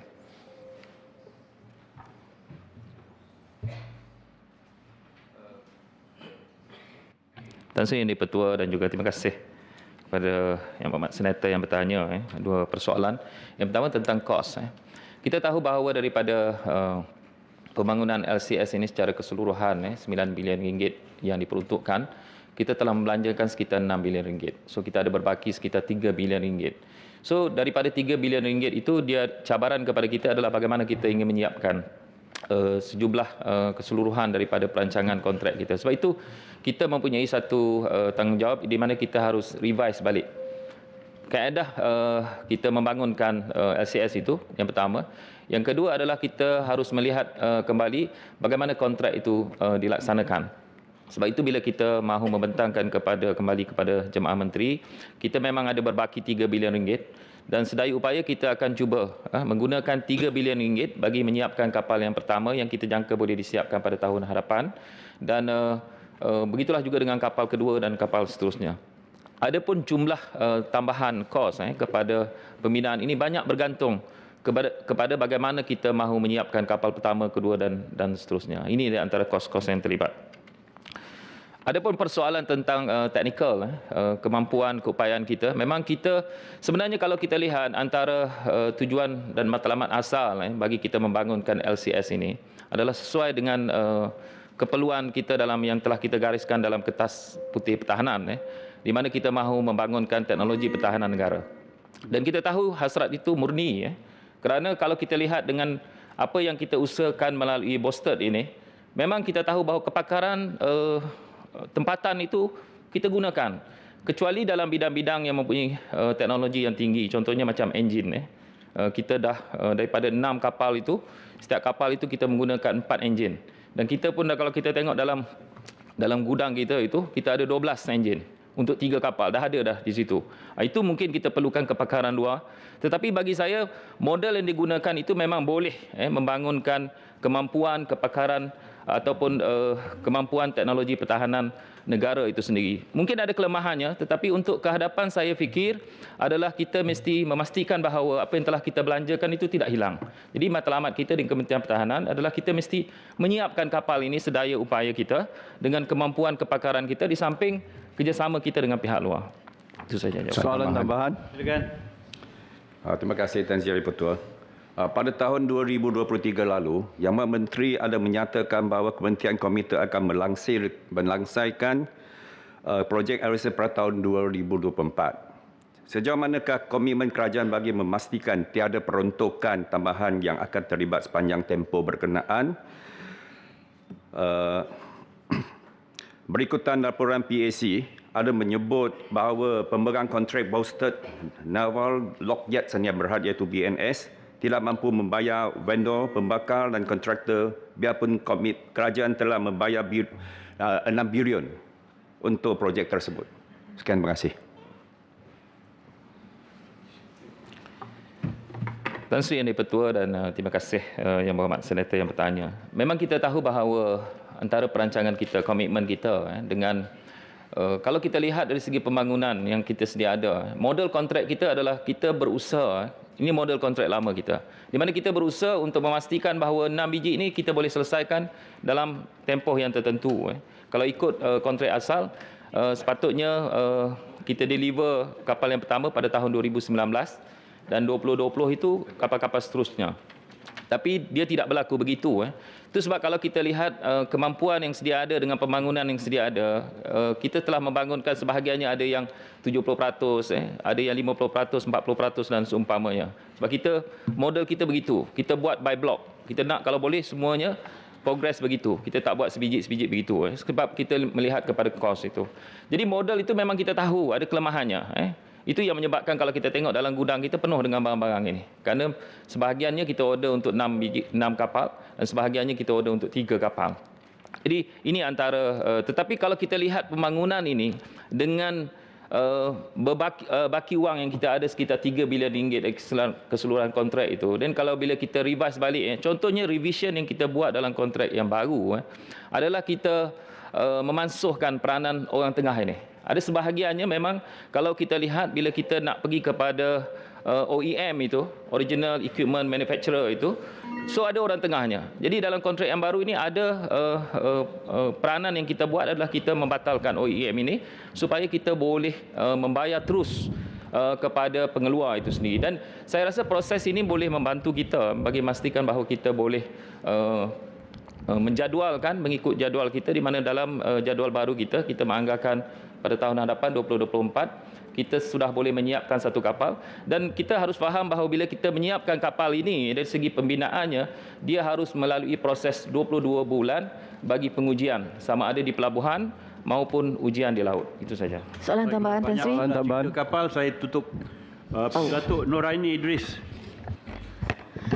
Terima kasih Tan Sri Yang Di-Pertua. Assalamualaikum warahmatullahi wabarakatuh. Salam sejahtera. Soalan saya nombor 10. Pertanyaan. Ya.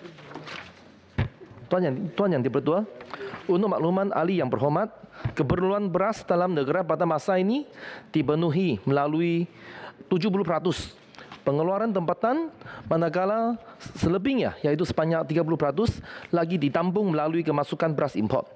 Dalam mendebani cabaran masa akan datang termasuk kegawatan ekonomi global serta sekatan ekspor beras oleh negara-negara luar, antara usaha yang dilaksanakan oleh kerajaan bagi memastikan keterjaminan bekalan makanan adalah: pertama, memperluas pelaksanaan program Smart Sawah berskala besar, Smart SPB.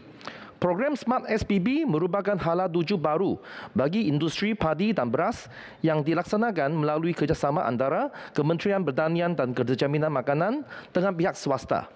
Program ini dilaksanakan melalui penyaduan tanah sawah secara pertanian kontrak atau sewaan menerusi satu sistem pengurusan bagi mengoptimumkan penggunaan sumber sedia ada dan meningkatkan kecekapan aktiviti penanaman dan pengeluaran hasil lepas tuai melalui pengurusan tanam padi yang cekap dan sistematik.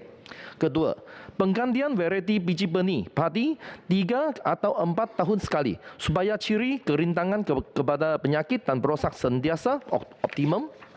Ketiga, penguatkuasaan prosedur tetap operasi SOP khusus kepada pengendali jendera atau penyedia perkhidmatan bagi meningkatkan kualiti penyediaan tanah dan juga membantu mengurangkan kehilangan lepas tuai yang seterusnya boleh meningkatkan pendapatan petani.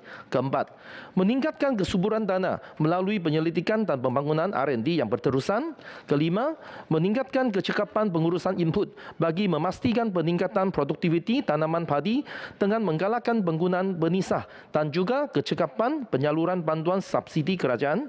Keenam, pemodenan mekanisasi dan otomasi serta adaptasi teknologi baru tanaman padi melalui penggunaan jendera yang moden, berkeupayaan tinggi dan dapat mengoptimumkan hasil seperti penggunaan drone dan jentuai mini. Dan ketujuh, pemantapan sistem pengembangan pertanian dan pengairan seperti package teknologi, peningkatan hasil, pengurusan perosak bersepadu, penggunaan sistem teknologi maklumat ICT dan aplikasi mudah alih dalam pemantauan aktiviti pertanian.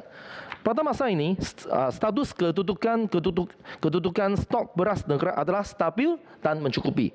Diharap melalui pelaksanaan usaha atau inisiatif tersebut di atas, pengeluaran padi dapat ditingkatkan dan seterusnya menjamin bekalan masakan berterusan. Ini terbukti pada tahun 2020 semasa berhadapan dengan penularan wabak COVID-19 serta sekatan ekspor oleh negara pengekspor, bekalan negara tetap berterusan dan tidak pernah terputus disebabkan oleh pendekatan dan pasar yang dilaksanakan oleh kerajaan. Sekian, terima kasih. Baik, Soalan tambahan. Ya, terima kasih di atas penjelasan YB Timbalan Menteri tadi. Tadi YB Timbalan Menteri ada menyebut mengenai subsidi serta insentif yang telah disediakan oleh pihak kementerian. Bagaimanakah subsidi serta insentif yang telah disediakan tersebut berupaya merangsang produktiviti padi di negara ini dengan mengambil kira masalah cuaca yang tidak menentu di samping kenaikan kos baja yang seringkali membebankan golongan pesawah desa? Terima kasih.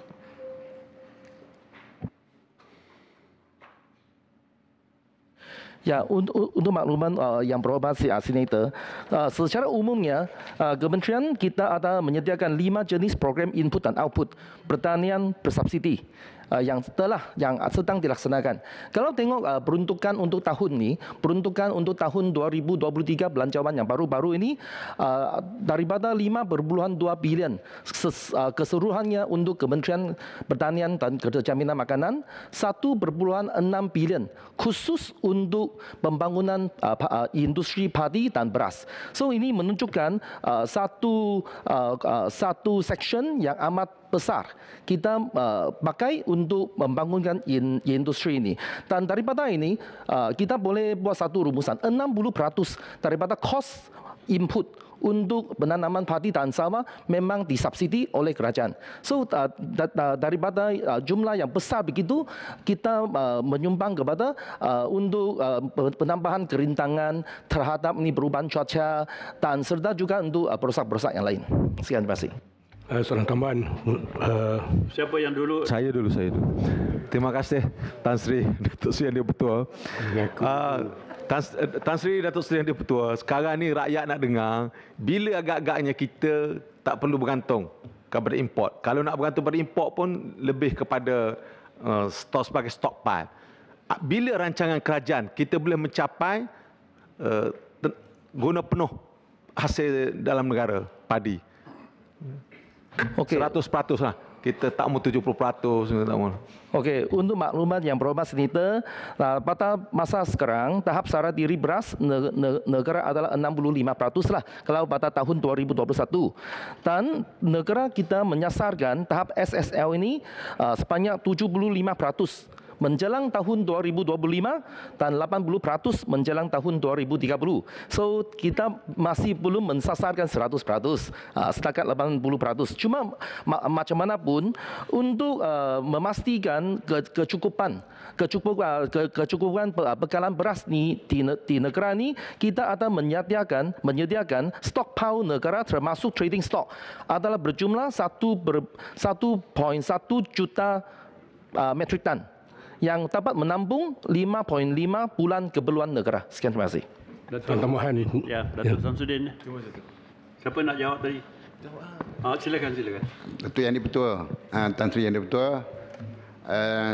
Pertamanya demi keterjaminan makanan, kadang-kadang tanah-tanah sawah di kawasan-kawasan strategik, terutamanya kawasan-kawasan yang baik untuk kita tukar kepada tanah industri, tapi kita masih kekalkan sebagai tanah sawah demi keterjaminan makanan. Jadi apakah insentif mungkin kerajaan pusat boleh fikir untuk bayaran kos melepas bagi negeri-negeri yang mempertahankan tanah-tanah sawah yang patut dikekalkan untuk menjamin makanan rakyat tetap kekal. Mohon penjelasan.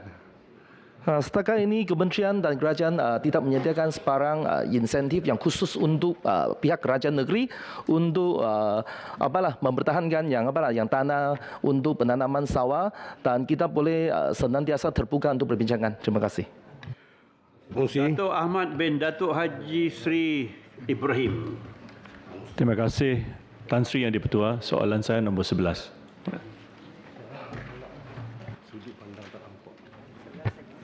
Terima kasih Tan Sri Yang di-Pertua.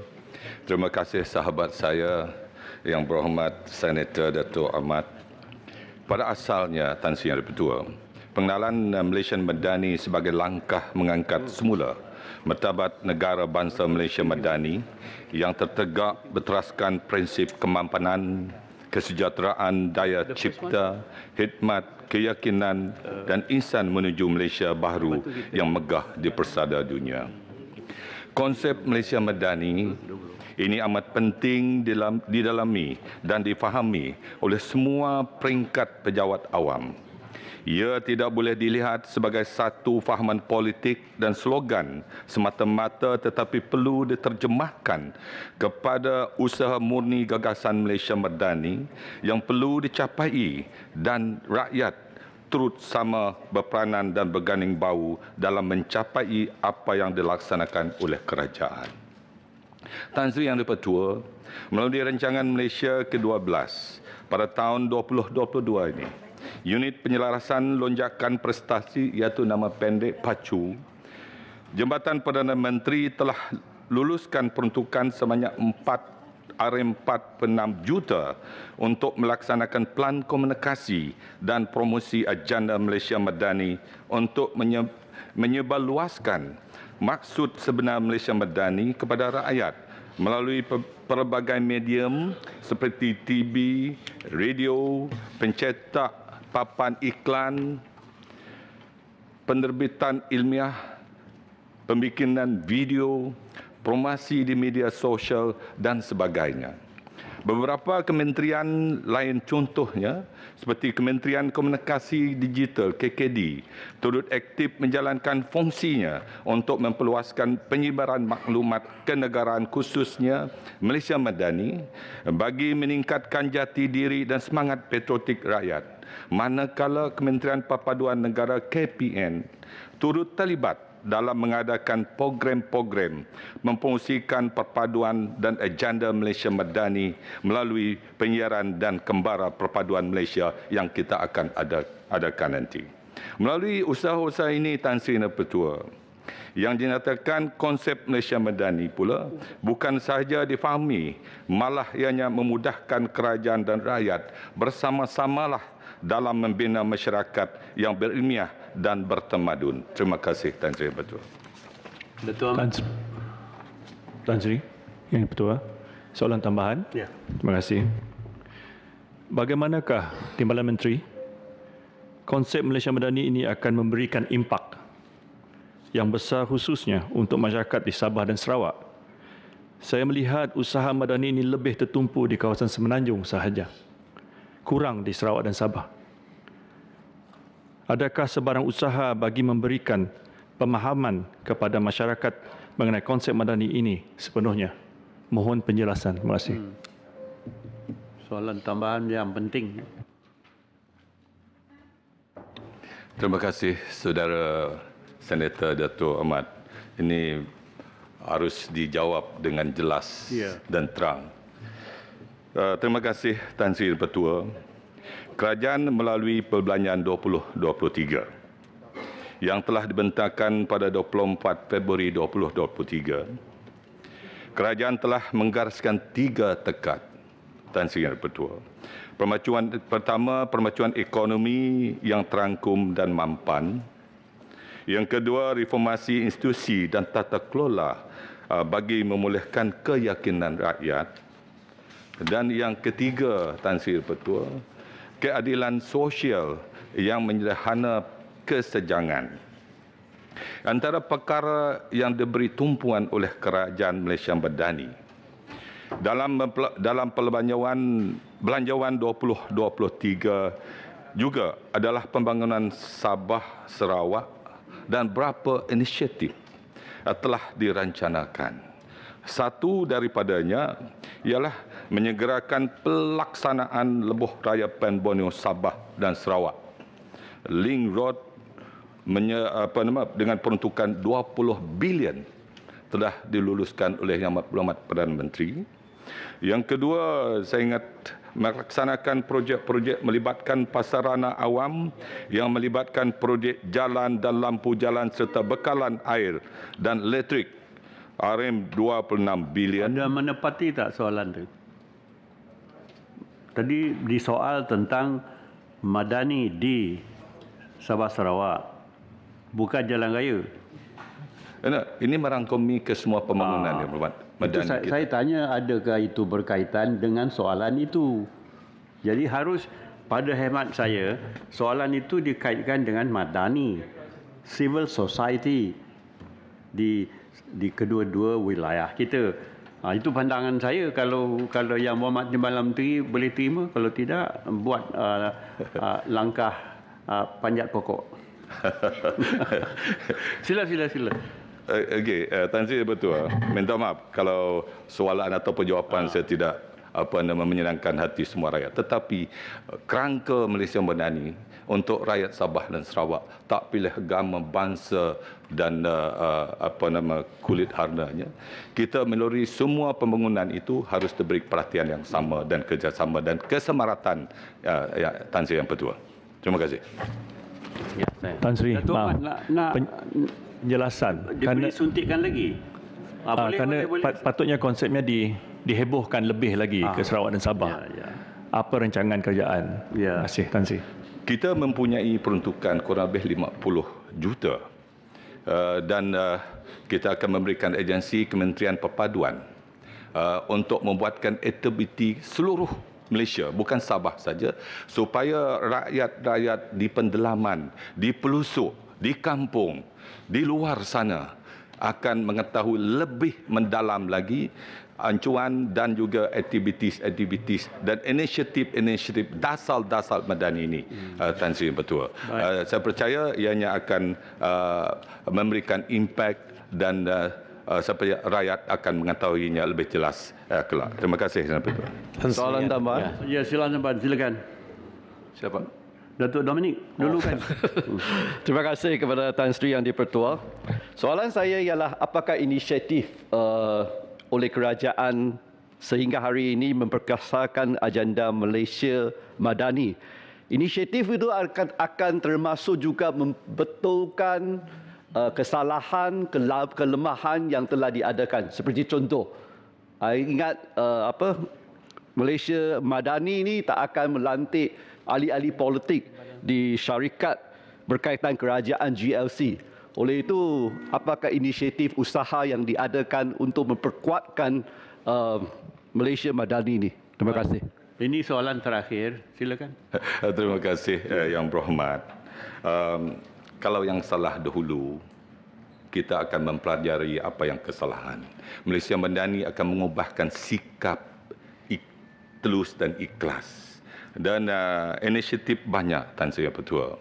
Satu kepada rakyat memang satu daripada agensi dan agenda kita. Seperti saya akan memberikan, kerana di bawah sana Medani dan rakyat kita, mereka adalah B40 dan sebagainya. Dan satu daripadanya untuk mengangkatkan kesusahan dan juga memberi segala faedah kepada rakyat miskin. Inisiatif pertama saya ingat yang telah diwarkan untuk penaja dan sebagainya, Tan Sri Yang Dipertua, inisiatif Payung Rahmah, pakej perpaduan jalur lebar internet tetap Malaysia Madani. Ini kepada disasarkan kepada golongan B40, veteran, orang kurang upaya, OKU, serta warga emas Tan Sri Dipertua, dan penyimatan sebanyak 22% pada harga hanya RM69 sebulan. Kelajuan internet sehingga 30 megabyte tanpa hak bermula 20 ini. Terima kasih. Boleh saya mencelah? Kita ada banyak urusan lain. Bagi satu lagi soalan, tapi harus tumpu kepada nilai. Sebab soal madani, soal nilai. Nilai sama ada ia merupakan kita sama-sama mengamalkan budi bahasa budaya kita. Tirukkural menerusi Tamil, Confucius menerusi masyarakat Tionghoa. Bab itu saya fikir kita tak pernah sentuh. Selalu duit, selalu pemberian. Sila Puan Rita. Yang berhormat. Saya nak tanya Timbalan Menteri, adakah dia bersetuju pelantikan ahli politik untuk menerajui syarikat GLC sebagai pengurusi dan sebagainya juga merupakan salah satu pelaksanaan nilai madani. Kalau dia layak, kalau dia memang betul dapat menerajui syarikat tersebut, mengapa kita bezakan di antara orang politik dengan orang yang bukan politik? Because madani adalah sama. Madani adalah belah ihsan. Setuju tak Yang Berhormat Timbalan Menteri? Berat sikit hari ini, tak apa Yang Berhormat, cuba. Ini agak susah dan payah untuk saya sebagai ahli politik dan Timbalan Menteri, Tan Sri Ketua. Tetapi kalau kita mengingat dahulu, Kerajaan Barisan Nasional banyak juga GLC. Perkataan Nasional banyak juga GLC. PN banyak juga GLC. Keluarga Malaysia juga banyak ahli-ahli politik GLC. Apa salahnya kalau kemampuan seorang itu dapat menerajui sebuah GLC untuk membangun dan meningkatkan kemakmuran dan juga pembangunan dan memberikan keuntungan kepada satu GLC itu? Apa salahnya? Tan Sri Yang Dipertua. Terima kasih. Dijemput setiausaha, soalan jawab berakhir. Terima kasih kepada Timbalan Menteri dan semua yang menyoal. Aturan Urusan Mesyuarat dan Usul-Usul DR2 2023 Rang Undang-Undang Perbekalan 2023 menyambung semula perbahasan atas masalah bahawa rang undang-undang ini dibacakan kali yang kedua sekarang. Giliran kementerian-kementerian menjawab. Yang Berhormat, saya maklumkan dijemput Yang Berhormat Menteri Timbalan Menteri Perdagangan Dalam Negeri dan Kos Sara Hidup untuk mula menjawab. Masa diberikan ialah 20 minit bagi setiap kementerian.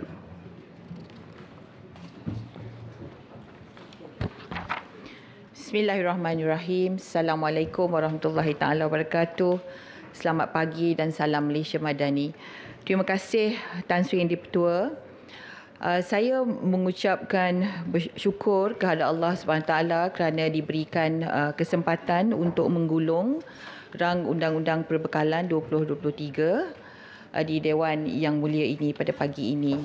Saya mengucapkan terima kasih kepada Yang Dipertua kerana di atas sokongan kepada perbahasan dan juga kepada semua ahli-ahli Dewan, ahli-ahli senator yang telah menunjukkan keprihatinan di dalam membahas perihal Kementerian Perdagangan Dalam Negeri dan Kos Sara Hidup.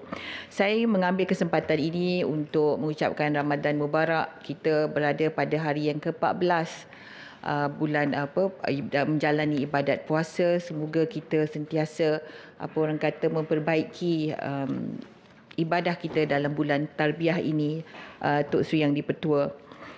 Saya ucap terima kasih kepada senator, 6 orang senator kesemuanya yang telah berbahas, iaitu Senator Datuk Kesavadas, anak lelaki Ayah Yutan Nair, Datuk Ahmad bin Datuk Sri Haji Ibrahim, Tuan Manulan bin Muhammad, Datuk Johannes binti Abdul Aziz, Tuan Haji Hussein bin Ismail dan Datuk Sri Hajah Zurainah binti Musa, dan 4 isu utama telah pun dibangkitkan, iaitu yang melibatkan berkenaan dengan inisiatif rahmah, menu rahmah, jualan rahmah, inflasi dan kos sara hidup, peranan KPDN, bantuan sewaktu banjir, bagaimana kita mengawal keadaan bekalan sewaktu banjir dan kos barangan. Begitu juga berkenaan dengan barang tiruan di dalam jualan atas talian. Jadi ada 4 isu utama yang telah dibangkitkan di dalam perbahasan. Saya ingin menegaskan di sini, Datuk Seri Yang di-Pertua, bahawa KPDN telah akan komit kepada 3 fokus utama dan peruntukan sebanyak 1.25 bilion bagi tahun 2023 telah pun diperuntukkan. Jadi 3 fokus utama itu ialah pertama, untuk memastikan bahawa KPDN memberi tumpuan kepada memulihkan ekonomi negara. Selepas kita bangkit daripada COVID, kita perlu memacu sektor perdagangan dalam negeri supaya berdaya maju, berdaya saing, mampan dan juga beretika. Kita juga ditambahkan peranan pada kali ini, diletakkan amanah untuk menjaga kos sara hidup di dalam tema rujukan kementerian. Itu merupakan fokus kita juga. Dan yang ketiga ialah berkenaan dengan kepenggunaan. Bagaimana KPDN memberi fokus kepada mendaya upayakan segmen pengguna. Jadi Datuk Yang di-Pertua, saya ingin bermula dengan menyatakan berkenaan satu perbahasan yang berhormat Senator Johannes binti Abdul Aziz. Kerana pada saya pengamatan yang berhormat Senator merupakan pengamatan yang tepat. Kerana memang kita dalam pasaran terbuka ini sukar bagi kita mengawal kesemuanya. Dan bagaimana kita nak menangani kos sara hidup itu harus kita menggemelingkan segala tenaga. Tapi sebelum saya bermula dengan huraian dan jawapan, saya ingin menegaskan bahawa kos sara hidup ni ada multidimensi. Kos sara hidup ini bukan setakat makan dan minum. Kos sara hidup ini melibatkan kos utilities. Kos sara hidup ni melibatkan kos tempat tinggal. Ia melibatkan berkenaan dengan pengangkutan, kos pengangkutan, kos kesihatan, merawat diri kalau sakit, kos pendidikan dan tentu sekali kos makan dan minum. Jadi apabila kita bercakap tentang kos sara hidup dari sudut multidimensi ini, kita tentu sekali kita melihat kepada kadar inflasi, tetapi kadar inflasi itu tidak sebenarnya mencerminkan bagaimana keadaan individu itu. Kerana keadaan individu itu apabila dia dikatakan mampu menangani kos sara hidup ialah apabila pendapatannya melebihi daripada keperluannya. Dan tak kiralah apa yang berlaku di luar sana, tak kiralah kadar inflasi kita meningkat menurun, tapi kalau sekiranya pendapatan dia tidak melebihi daripada keperluan dia yang disebutkan multidimensi tadi, maka dia gagal menangani kos sara hidup bagi diri dia. Ukuran B40, ukuran M40, ukuran T20 itu juga akademik. Kerana di mana tempat tinggalnya, kalau seorang itu duduk di luar bandar, dia daripada galangan orang miskin, pendapatan yang sama dengan golongan yang duduk di bandar, keadaan menangani kos sara itu tak sama. Dan sekiranya dia mempunyai keluarga yang besar, dia juga tidak sama, kerana pendapatan dan keperluan itu lebih daripada apa yang pendapatan yang dia ada. Dan kalaulah dia menjaga orang tua, orang tua yang sakit ataupun dia sendiri tidak sihat, Datuk Yang di-Pertua. Jadi ini semua merupakan kos yang perlu ditangani. Kalau sekiranya dia tidak ada lebihan perbelanjaan ataupun disposable income dengan izin Datuk Yang di-Pertua, disitulah dia akan merasa kesempitan dalam menangani kos sara hidup ini. Jadi apa yang kementerian boleh buat? ya, untuk memastikan individu ataupun ketua keluarga itu mampu menangani kos sara hidup, kita perlu ada dua strategi. Strategi serampang dua mata. Satu, kita perlu tingkatkan pendapatan, dan kedua, kita perlu kawal harga barang. Tingkatkan pendapatan itu insya-Allah akan diterajui oleh kementerian lain seperti Kementerian Ekonomi.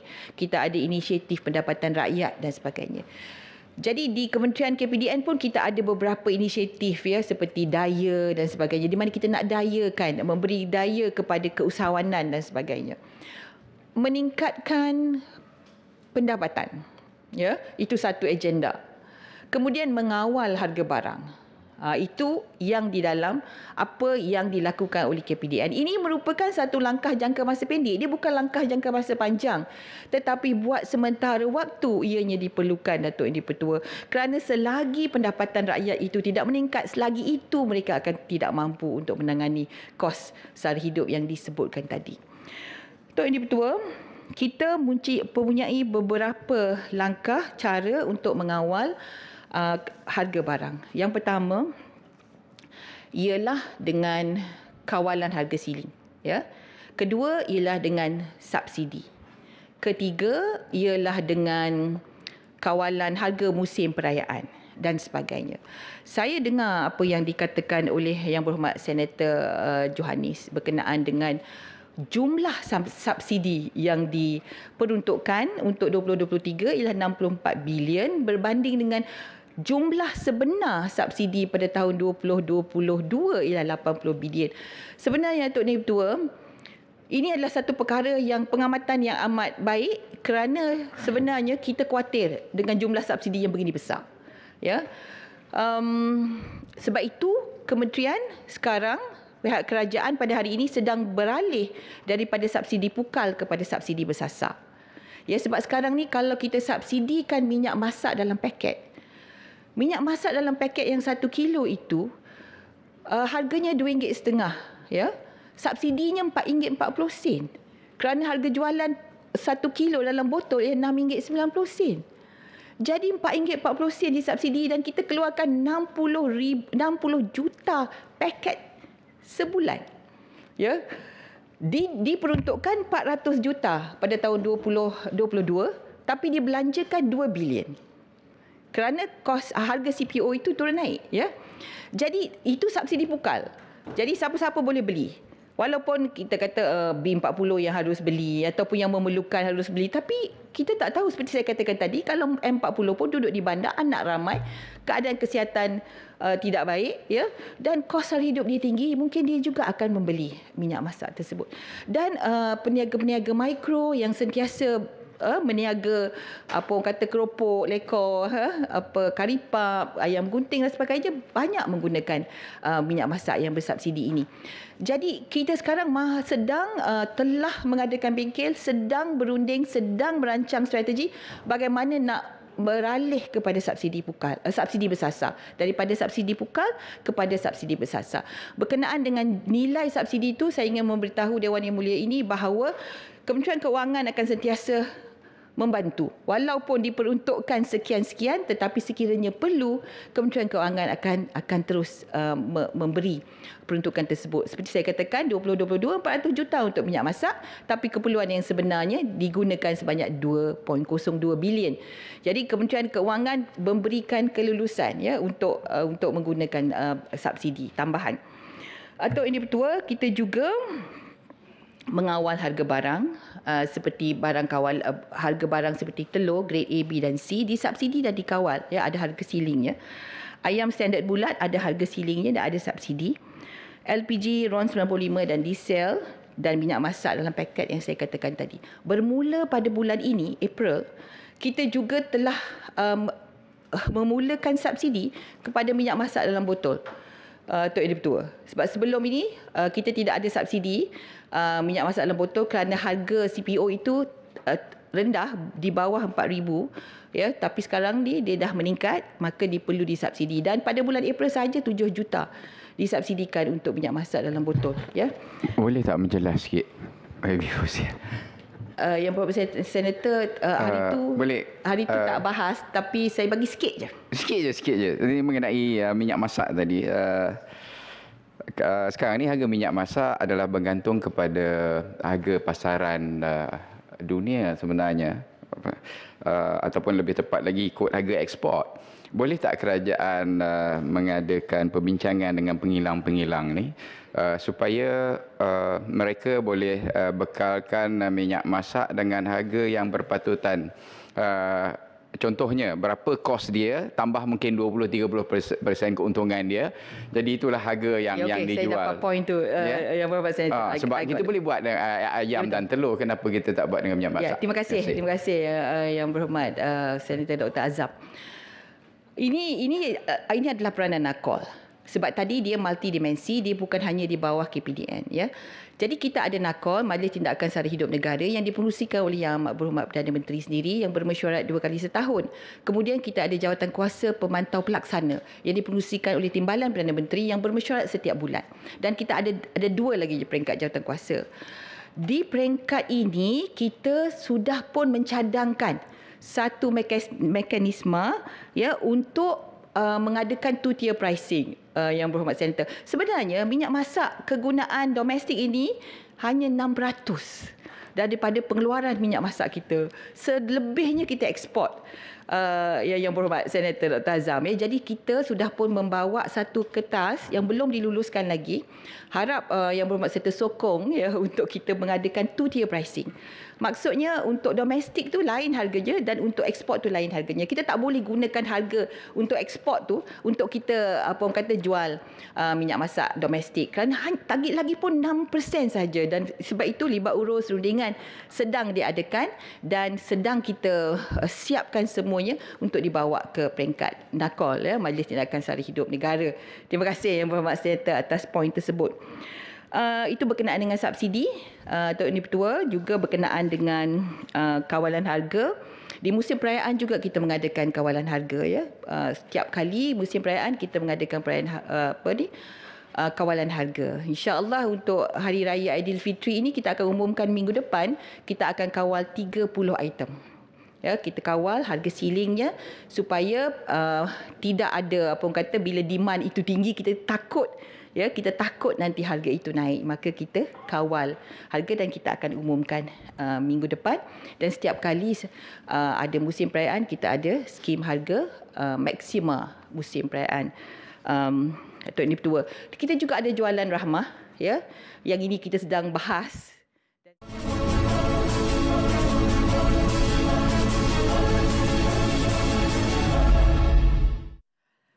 Baik, kepada anda yang baru saja menyaksikan kami, ketika ini sedang berlangsungnya penggulungan perbahasan rang undang-undang perbekalan 2023 oleh Timbalan Menteri Perdagangan Dalam Negeri dan juga Kos Sara Hidup yang berhormat Fuziah Saleh, di mana beliau memberi satu kesimpulan mudah cara ataupun seseorang individu untuk menangani ataupun menghadapi kos sara hidup sekarang ini melalui 2 strategi, iaitu dengan meningkatkan pendapatan dan juga mengawal harga barangan, dan seperti apa yang sedang dilakukan oleh kementeriannya ketika ini. Dan soalan pertama sebelum ini yang diajukan oleh Senator Datuk John Amrus kepada Timbalan Menteri Sumber Manusia yang berhormat Mustafa Muhammad Yunus Sakmud, beliau mengatakan bagi meningkatkan kadar tenaga buruh dan juga mengurangkan kadar pengangguran, pelbagai program sudah pun dibuat di bawah agensi dan juga Kementerian Sumber Manusia, di mana antaranya adalah menubuhkan platform pencarian kerja di dalam portal My Future Jobs dan juga karnival kerjaya melalui usaha sama Perkeso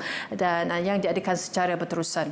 Dan seterusnya soalan tambahan juga diajukan oleh Senator Datuk John Amrus, di mana Timbalan Menteri mengatakan kerajaan kini sedang meliti cadangan yang dibuat Bank Negara Malaysia berkaitan dengan gaji kehidupan wajar ataupun living wage, dan beliau menjelaskan Malaysia pada tahun 2018 kadar gaji wajar bagi seseorang individu adalah sebanyak 2,700, pasangan tanpa anak sebanyak 4,500 serta pasangan yang mempunyai 2 anak sebanyak 6,500. Dan beliau juga berkata kerajaan perlu mengkaji serta mengenal pasti modul yang bersesuaian untuk rakyat di negara ini. Selain itu juga, bagi penetapan gaji, golongan siswazah tertakluk kepada kuasa penawaran dan juga permintaan. Baik, selain di TV1 juga di saluran berita RTM, jangan lupa ikuti kami di rtmparlimen.rtm.gov.my. Juga melalui muat turun mudah RTM, klik ke telefon pintar anda di App Store, Play Store dan juga Huawei Apps Gallery. Baik, selain itu juga soalan kedua yang diajukan oleh Senator Datuk Dr. Ras Adiba Muhammad Razi, berdasarkan Akta Pendidikan, kesemua murid berkeperluan khas MBK berhak untuk menerima pendidikan yang relevan dengan keupayaan mereka. Baik, sekian sahaja daripada saya bagi persidangan Dewan Negara. Jangan lupa untuk teruskan bersama kami di saluran berita RTM selepas ini, dan juga persidangan Dewan Negara pada esok juga akan berlangsung. Baik, Assalamualaikum, salam Malaysia Madani. InsyaAllah kita berjumpa lagi.